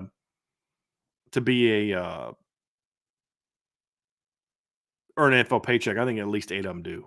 Absolutely, yeah, absolutely. Christopher Cross, I want to push back on something Andrew Gilmore saying. He says he's selling. Oklahoma's still in the same conference with Texas and will always have access to Texas recruits. Nebraska lost access to Texas. Nebraska also went to a really bad league. The Big Ten West was terrible. Oklahoma's going to the SEC. This is not an apples to apples thing as far as the transition. Yes, Oklahoma will have access to Texas recruits, but they're not going to recruit like they have, in my opinion. And they're going to a league that's just way better. Way better, and so that's why I'm think that you're off on that one. ATX Sam, our old friend Clark Lee springs an upset on at least one of the SEC teams on his schedule this year. Yeah, I could see that. I mean, Vanderbilt's struggling. They lose every year. They lose their best players to the portal, but I could see. I guess I'm hopeful. So yeah, I'm hopeful. And Andrew, I know they're recruiting top 10 classes. You do know that I cover football. I do pay attention to that, right? But they were recruiting top 10 classes last year. I don't think Brent Venables is a very coach. And there's plenty of teams that recruit top 10 classes consistently and don't have success in the SEC. They don't. And let's be honest, going to the SEC, Oklahoma, Texas, going to the SEC also opens up Texas for the SEC. So they'll still get some kids, but they're not going to have the rosters I think that they've had in the past. I don't think they're going to have that coach that they have in the past. And being the SEC, they're going to be less prominent. That's just the reality of it. They needed to stay in the Big 12. That's just the reality of it. Christopher Crosby, buy, sell, or hold. Texas and Michigan play in an awesome non-conference game on September 7th. I'm buying that. With tough games left against Georgia, Oklahoma, and others, buy, sell, or hold. Texas does not make the playoff if they lose this game. That's a good one. If they lose to Michigan, I'm going to buy Texas not being a playoff team for the exact reasons that you stated. They're going to need to be better than 10-2, in my opinion, to make the playoff. Now, because and I'll explain why. So they open up against Colorado State and then play at Michigan. If they're not good enough to beat Michigan on the road, I don't know that they're going to be good enough to beat A&M on the road, or even Arkansas on the road, or Oklahoma on a neutral field, or Georgia at home. I mean, it could be tough. So if they have one loss to Michigan, that means they can't lose another game. They can maybe only lose one more game the rest of the year. So UTSA, ULM, Mississippi State, Oklahoma neutral field, home against Georgia, at Vandy, home against Florida, at Arkansas, home against Kentucky, at Texas A&M. So you didn't say they were going to lose X number of games. And the way I look at it is, even if they're able to run the table and only lose one more game, they'd not only have to beat Oklahoma on a neutral field, beat Georgia, beat Arkansas, beat A&M on the road, they would then also most likely, as a one-loss in-conference team, play Georgia in a rematch or play Bama in the SEC title game. Like one of those two teams, I believe they're going to have to play in the SEC title game, or maybe Ole Miss. And if they're not good enough to beat Michigan at home, on the road, then I don't think they're going to be good enough to run the table more than one game the rest of the way. I just don't see it. I really don't see it. Crying Belly, buy, sell, or hold. 2 quarterbacks on the current roster will have NFL careers in which they make more than 15 pro starts. On the current roster, I'm going to buy that. And I believe in your post, you said that the last guy to do that was Brady Quinn. He says, or one quarterback on the current roster will have an NFL career in which he makes more than 20 pro starts. I'm going to sell that one. And the reason I look at it is I do think between Riley Leonard and CJ Carr, if I were to pick between the two of them, I think two of them will have a better shot at making will have a shot at making 15. So I'm going to buy that one.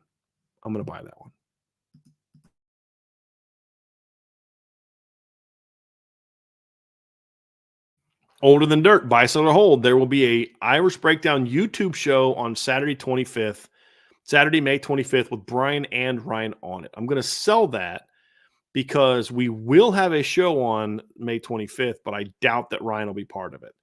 So normally he's not able to do those weekend shows. So yes, we will have a show on May 25th. I'm not going to tell you, don't know which time, but we will have a show on May 25th. That's this Saturday. And yes, I pick up what you're putting down. And that's why I left off the second part of your buy, sell, or hold.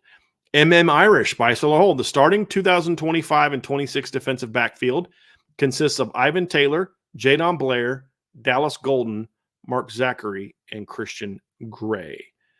25 secondary. No, I'm going to sell this. And the reason I'm going to sell this is here's why.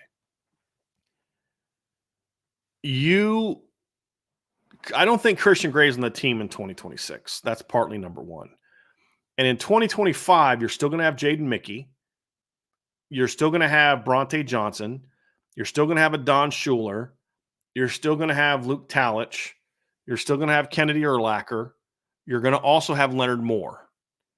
And if I'm thinking about the 26 team, I could see a scenario in which Leonard Moore is one of your starters on the boundary, and Dallas Golden's your slot, Mark Zachary's your field, or vice versa.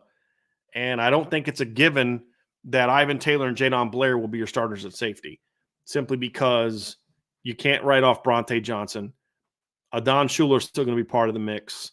So if you're talking about starting, I'm selling. If you're talking about all those guys are going to play a bunch, be key parts of it, I am buying that. But being the starters in 25 and 26, I'm selling. I'm selling that one. I'm selling that one.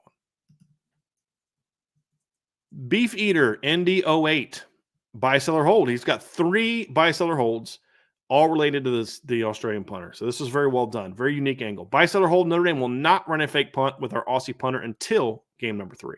That would be at Purdue. I'm gonna buy that because they're not going to do it in the first 2 weeks, and game number 3 is against Purdue. And I think you're connecting the dots of Marty Biaggi being at Purdue, Marcus Freeman being at Purdue, and that's the game they kind of break it out at Purdue. I can see that. I'm going to buy that. Notre Dame will run more than 5 fake punts this year, selling the heck out of that. The Aussie punter will kick and recover an onside kick this year. I'm also going to sell that because I don't even know that he's going to be the kickoff guy. He may be. I just don't know. So I'm going to sell that. So I'm going to buy, sell, and sell. DMND13, my man Dan.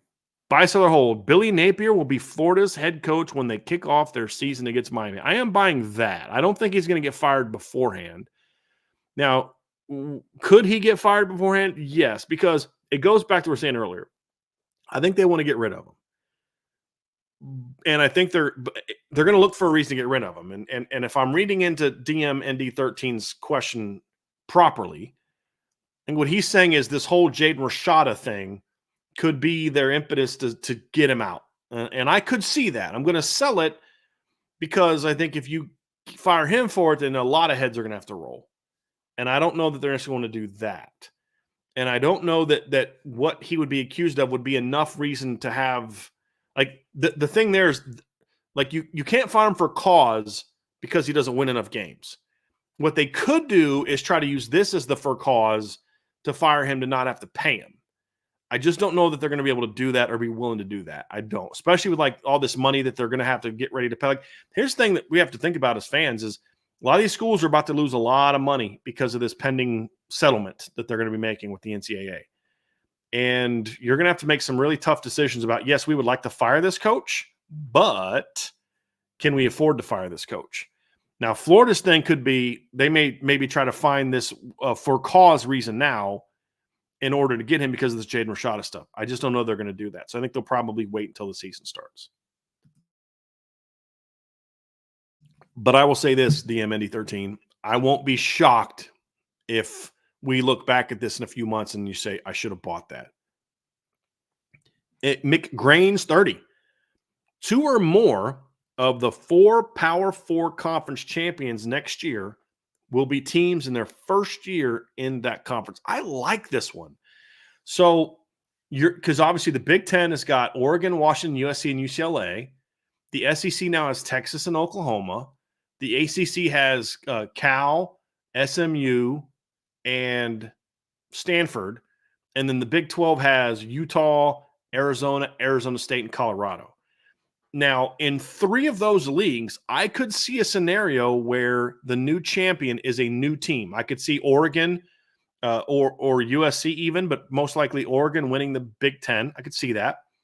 I could see Texas winning the SEC, and I could see Utah winning the Big 12. However, I'm still selling it. I think it's a very good thought, but as I said earlier, I have Ohio State winning the Big Ten. And I have someone other than Texas winning the SEC. I'm not quite sold on Texas being the best team. I think Georgia's just slightly better than them. That's just how I feel about it. That opinion could change. And like, here's the thing. I use a similar scenario with both. When I look at Texas versus Georgia, Georgia's got to go to Texas and play this year. They got to play at Alabama. They got to play at Ole Miss. There's a chance Georgia gets knocked out and Texas doesn't have to do a rematch against Georgia. If they do, however, what's that going to look like? Do they got to play Alabama on a neutral field? Well, I mean, if we're being honest, Kalen DeBoer's got Steve Sarkisian's number, right? I mean, he beat him in the bowl game in 2022, beat him last year in the college football playoff, and he's going to have a pretty talented roster again at Alabama this year. So I need to see Texas do it. One great year doesn't mean you're back. And the schedule is going to be a lot tougher this year. And then I do think that there's a chance Utah wins the Big 12, but I have Oklahoma State winning that league. I do think it'll be Oklahoma State, Kansas State, or Utah. So I'm going to sell it, but I'm not selling it with great confidence, McGrain's 30. I'm not. I think this one could end up being a buy situation, but I am very much in contention there. And no, Sark did not have Kirby's number when he said Bama. He was a coordinator. There's a whole different animal between being a coordinator when Nick Saban is your head football coach than it is being a coordinator. It's two very different things. Very different things.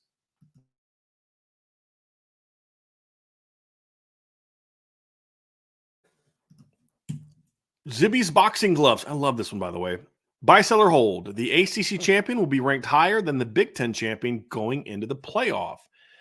That is a very good one. Well, I personally have Clemson winning the ACC this year. I'm going to sell this because I don't think Clemson will be ranked higher than a one-loss Ohio State team, and that's what I see Ohio State being this year. I think Ohio State loses to Oregon in the regular season, runs the table, beats Oregon in a rematch. I think there's a much better chance that Clemson loses multiple games in the regular season and still wins the ACC. They got to play Georgia and Atlanta in the opener. I think that's a loss. They got to play at Florida State. As of right now, I have that being a loss just because I do think Florida State's going to be good. If Clemson wins one of those two games, then they will be 11-1, and then they will, let's say they beat Miami in the ACC title game, just for argument's sake. That way we could say that they played Louisville, Florida State, and Miami. I still don't think they're higher ranked than a one-loss Big Ten team. So I think they'd have to have one loss. Them or Florida State would have to have one loss, and the other team would have to do it. Now, if Clemson beats Georgia and runs the table, of course they'll be ranked very, very high because I don't think Ohio State runs the table. I just don't think I'll make this. Here's one. I got one for y'all. Buy, sell, or hold for the chat. And for those of you listening at home, you've got to make a mental note. We can discuss this on the message board as well, boards.oursbreakdown.com. Y'all ready for my buy, sell, or hold for you guys? Buy, sell, or hold. There will be zero undefeated Power 4 football teams at the end of conference championship play. There will be no teams in the college football playoff from the Power 4 level that will be undefeated. Zero. That's my buy, sell, or hold. What are you guys picking? Buy, sell, or hold? I'm going to give you guys a second to answer that one before we go on to Crable's buy, sell, or hold.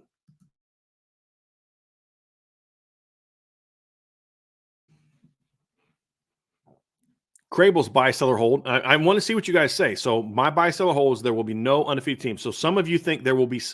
And so for those of you that are selling, I'm curious who you guys think will be undefeated. Who do you guys see being undefeated among the Power 4 teams? Because I sell there will be no undefeated Power 5 teams at the end of the conference championship play. Every team is going to lose because everybody plays a tough schedule, in my opinion, this year.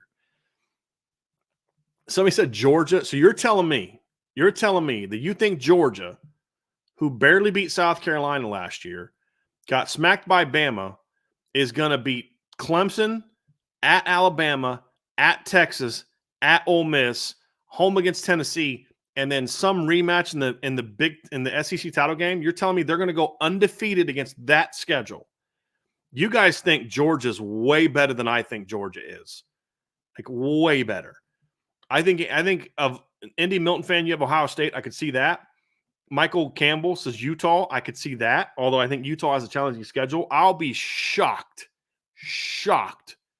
if Georgia goes undefeated. Shocked. So I don't think there's going to be any undefeated teams in the Power 4 level. None. Indy Milton fan, now I know you're just messing with me. You were better on your first one.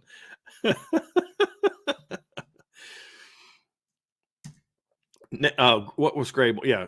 Crable's buy, sell, or hold. By the 26th season, Jamie Chadwell will be coaching at North Carolina or in the SEC. I'm going to buy that. I'm going to buy that. I think that, yes, he's did a really good job at Coastal Carolina, took Liberty to the Fiesta Bowl last year, has a lot of guys coming back. I think by 2025, actually, Crable, I think if he wins 10 plus games again this year, I think absolutely we look at next year and he's going to be coaching in the SEC or at North Carolina. Absolutely buying that. Absolutely buying that. Buy, sell, or hold, Nathan Milton. The next Notre Dame player to be the number 1 overall draft pick will be a quarterback, and he is on the roster or currently committed. I'm going to sell that. I think I love CJ Carr. I love Deuce Knight. I can't go there. Like when I think of quarterbacks to be number 1 draft picks, and we're talking about guys that have never played. Like obviously, once we saw Joe Burrow play, we could say, yeah, he's there. Talking about guys that have never played. I've never seen CJ Carr or Deuce Knight never take a college snap, and I've never seen Kenny Minchey take a meaningful snap. To then project them as number 1 picks, I don't see that. I didn't have any of them as the number 1 overall player in their classes. If Notre Dame is going to have a number 1 overall draft pick, and there could be one on the roster, it's going to be an offensive lineman. It's going to be Charles Jagasaw. It's going to be Gerby Lambert, somebody like that. I do not see Kenny Minchey, CJ Carr, or Deuce Knight being number 1 overall draft picks. I don't. Wouldn't like shock me. I think they're very talented players, but I just don't. I don't see. I can't. That'd be like me totally jumping on the off-season overhyping homer take. I just can't go there, man. I can't go there. Now, if you're talking about first-round draft pick at quarterback, yeah, I think there's a first-round draft pick at quarterback either on the roster or committed to Notre Dame. Absolutely, absolutely. Now, I love Jason Smith said Riley Leonard would be that guy. He said it kind of jokingly, but that would be kind of funny though, right? Like I say that, and then like the very next draft, the number 1 overall court picks the Notre Dame quarterback. That would be kind of hilarious, and I would love to be wrong about that one. Irish Okie, buy, sell, or hold. The multi-billion-dollar proposed settlement with the NCAA will help in Notre Dame ascending to the list of elite college football programs. Well, if we're talking about on the field,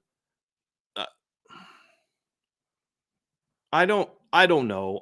That's a tough one because I think the implication is there's a lot of people struggling to pay bills at the Power 5 level, Power 4 level. But I'll say Power 5 because it's still true of the 2 Pac-12 teams. There's a lot of people struggling to pay bills. There's a lot of people living outside their means, and that this has been a big problem. And whether we're talking banks or politics or businesses, one of the reasons that we see these crashes happen a lot of times is for faulty dealings. But then other times, I don't mean crashes like 08 bank. I'm not talking about like that kind of big. I'm talking about like a business crash or an entity crash. A lot of times because they get into these bad deals where they want more equity, so then they get into a partnership that ends up tanking them. I mean, you read some of the stuff I've read about Red Lobster, and you kind of see that happening with them. And now we're hearing things like some teams are talking about having equity firms like raise money for them. Like that'd be such a horrible idea. Well, why are they needing to do this? You're raking in all this money. What? Because it's expensive to run a college football program, and a lot of these places are spending outside of their means.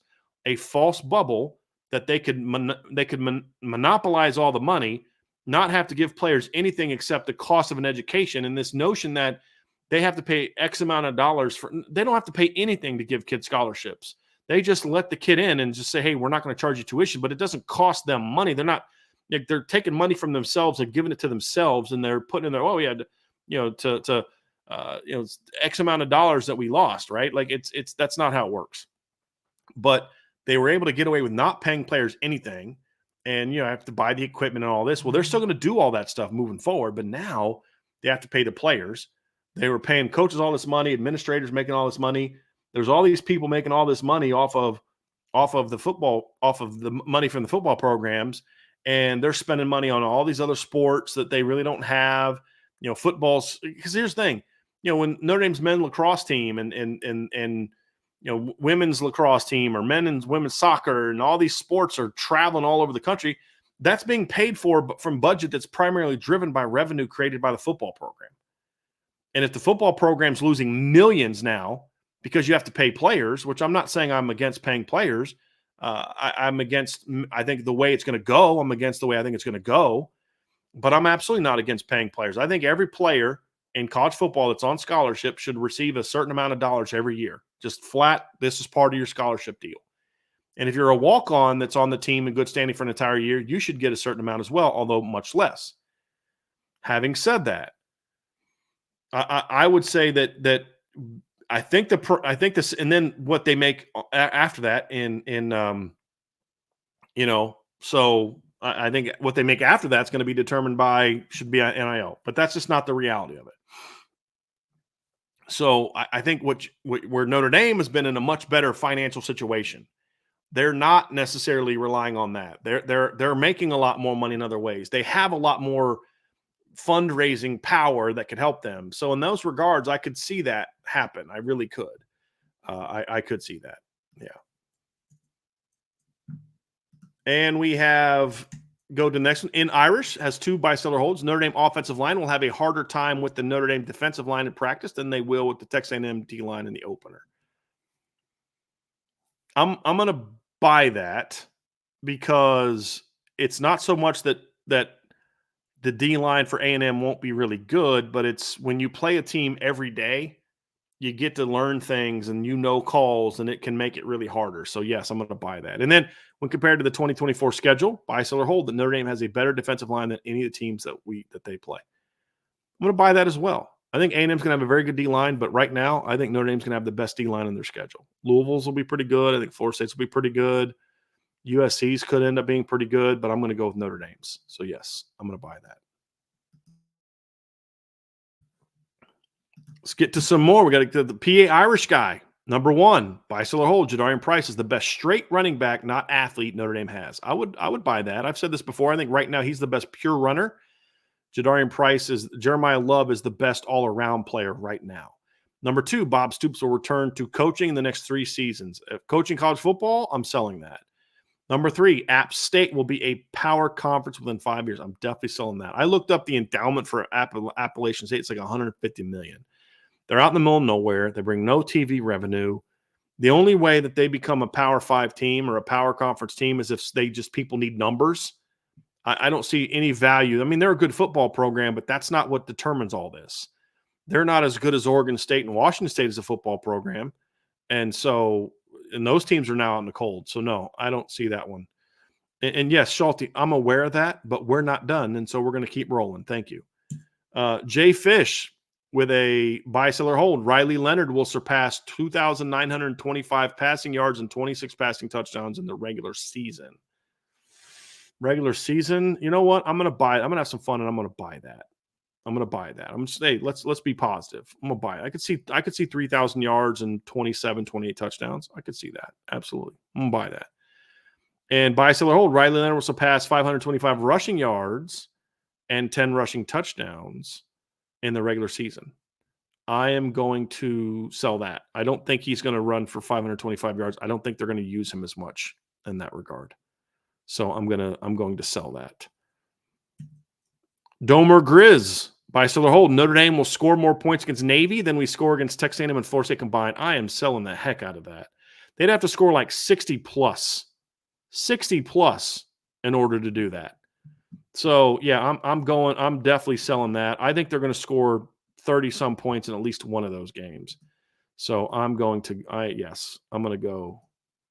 go and sell that. Jason ML, Notre Dame football recruiting has reestablished a broken relationship with Southern California schools such as Mater Dei and Orange Lutheran. I'm going to sell that. I believe when I see it. Dano with 2 super chats. Number 1, Notre Dame defense has a shutout this year. Buying that. Number 2, the defense holds the opponents to single digits in 2 games. I'm selling that because you said in 2 games. I'm selling that because I think it'll be a lot more than 2. I mean, they had more than that last year, and I actually think this defense is going to be better this year than it was last year. So last year, Notre Dame had 1, 2, 3, 4, 5 games where they held opponent to single digits. In 2022, they had 1. It was a shutout against Boston College, and they weren't a great defense that year. 2021 under Marcus Freeman, they had 3. Actually had 3 in a row. So I think they will have more than 2. So I'm going to sell that because I think they'll have more than 2. Kish squared. After Notre Dame beats Texas A&M goes on to finish the regular season with a 10-2 record. Let me look up Texas A&M's schedule. My initial gut reaction is to sell this, just because I think that's going to be a tough ask, because their schedule is not easy. So they play at Florida, Arkansas neutral field, Missouri at home, at Mississippi State, LSU at home, at South Carolina, New Mexico, at Auburn, home against Texas. So we're to believe that they're going to go 10-1 against that schedule. It's possible. It's possible. And they get Missouri at home. They get LSU at home. They get Texas at home. They just got to go 2-1 against those teams and then beat Arkansas on a neutral field, beat Florida on the road, which is doable, and then hold court at home and then beat South Carolina and Mississippi State at home. It's possible. It's possible. I'm going to sell it because that's asking a lot in year 1, but it's possible. I like this A&M roster. I do. I'm gonna sell that. That's asking a lot. Hayden 32. Buy, sell, or hold. CJ Carr will be the number 2 on the depth chart come the Texas A&M game. I'm going to buy that. I think he will be.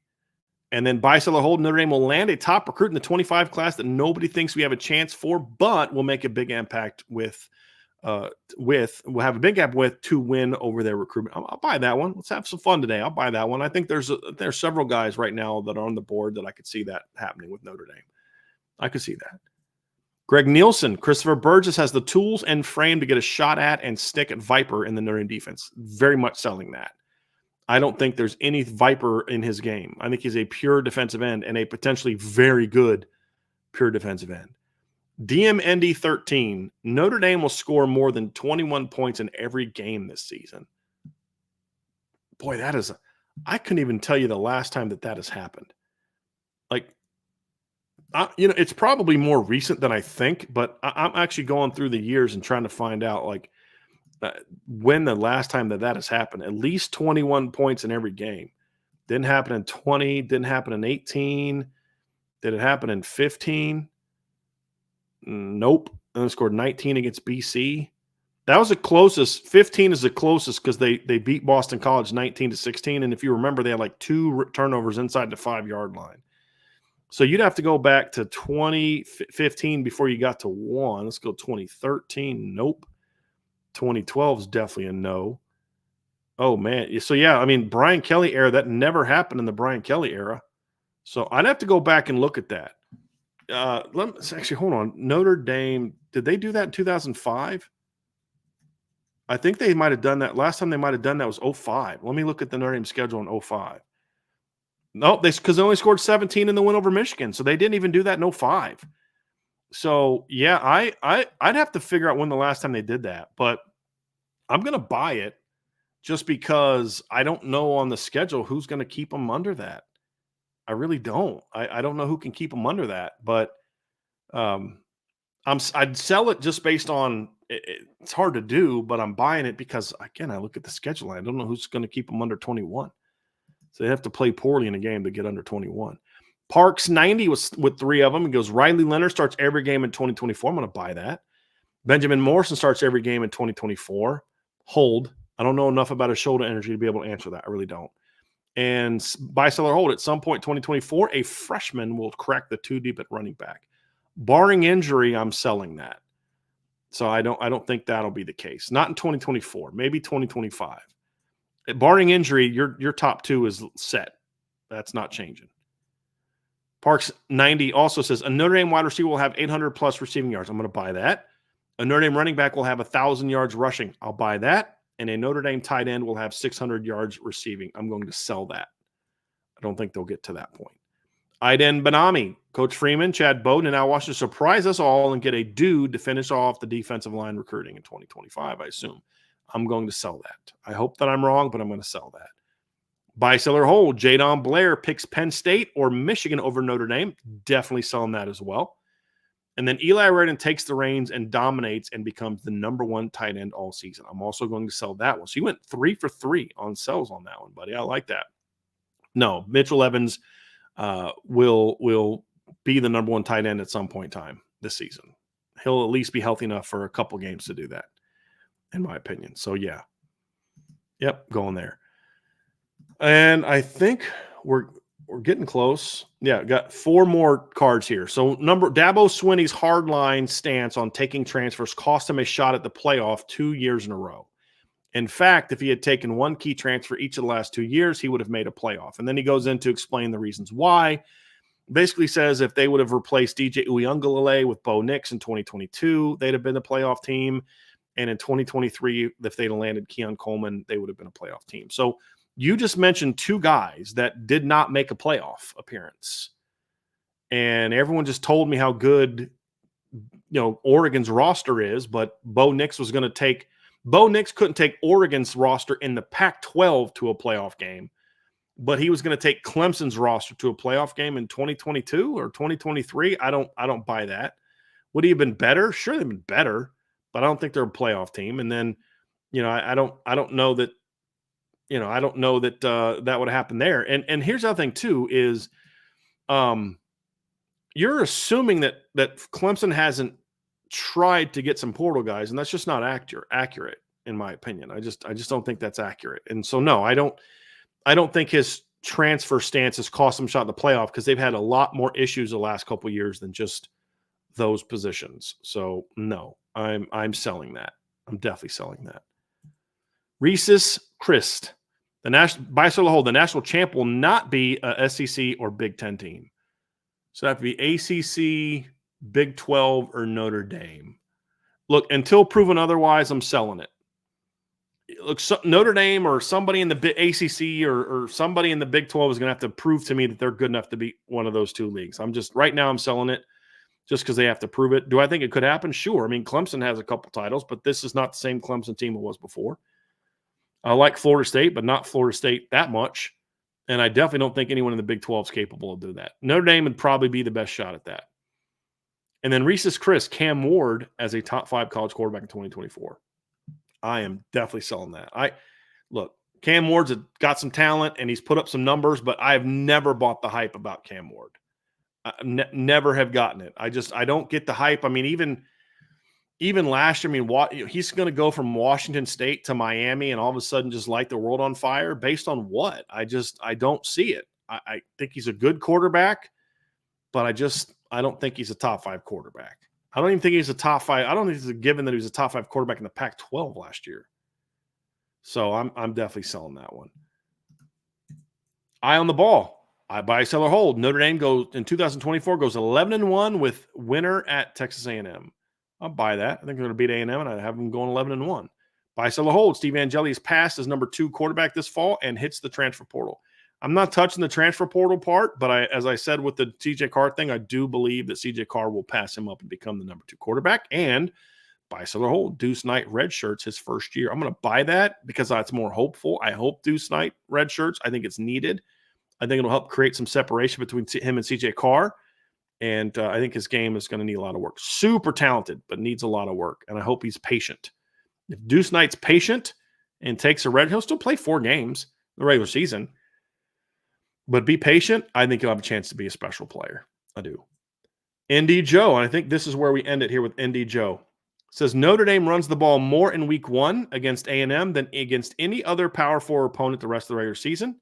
I'm selling that. I think that they'll run the ball against A&M. I think the premise being, they're going to be conservative and in your O-line, you'll be breaking in new quarterback, new receivers and all that.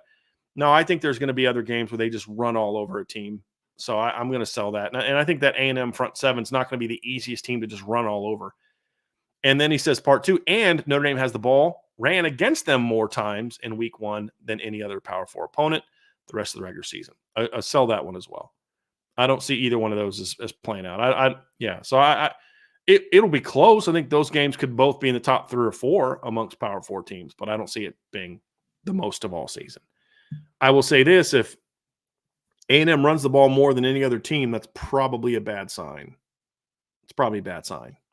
The first one, sure, would be a great sign. But if the first one's true, if the first one about Notre Dame's offense is true, that's a great sign. It means Notre Dame is running all over Texas A&M. If the second one is true, that's a bad sign. that means A&M's running on Notre Dame. And if this A&M team can run on Notre Dame, they've got a good O-line coming back. It's not great. They've got solid running backs. They're not great. If they run all over Notre Dame's experienced defensive line in game one, that's a really bad sign. Really bad sign. So I'm definitely gonna sell on that one. We had a couple things pop up here real quick. Salty Virginia Peanuts. This is to cover a 1-month membership on the boards for Archer. After that, he'll get addicted and do it himself. So hey, there you go, Archer. So if you hit me up and you want to be on the board, I'll comp you for a month, and then if you like it, you can stay. And so we'll hit me up, man. Follow, you know my email. Hit me up. So that's gonna do it for today's show, everybody. We got the guys are doing their mailbag already. They got started over on IB Nation Sports Talks. You can head over there when we're done. But before you do, hit the like button, hit the subscribe button, hit the notification bell, share this podcast, give us a 5-star review, and of course, like Salty's trying to get Archer to do, sign up for the message board at boards.irishbreakdown.com. Have a great rest of your day. My wife is making me go to a pickleball practice tonight at 7 o'clock. I'm not happy about that. I've never played pickleball before, but that's what she wants me to do. So unfortunately, that's how I'm spending my time, although I've heard some people say it's very fun, but I've never played it. I have very mixed emotions on it, so that's what I'm going to be doing tonight. So we shall see. Have a great rest of your day, everybody, and I'll talk to you guys again soon. Tomorrow, as a matter of fact, at 2 o'clock tomorrow, we'll have another show. We've got for the going to talk about, actually, who am I going to – I don't even have my breakdown. Tomorrow I'm going to be talking about the tight ends will be part 1 of the show. We'll do a stats breakdown. We'll talk a little bit about Jaden Rashad and some other things. So we'll see how it plays out. So I'll be with you guys again tomorrow, 2 o'clock Eastern. Same bat channel, same bat time. You guys have a great rest of your day, and we'll see you again on the Irish Breakdown Podcast.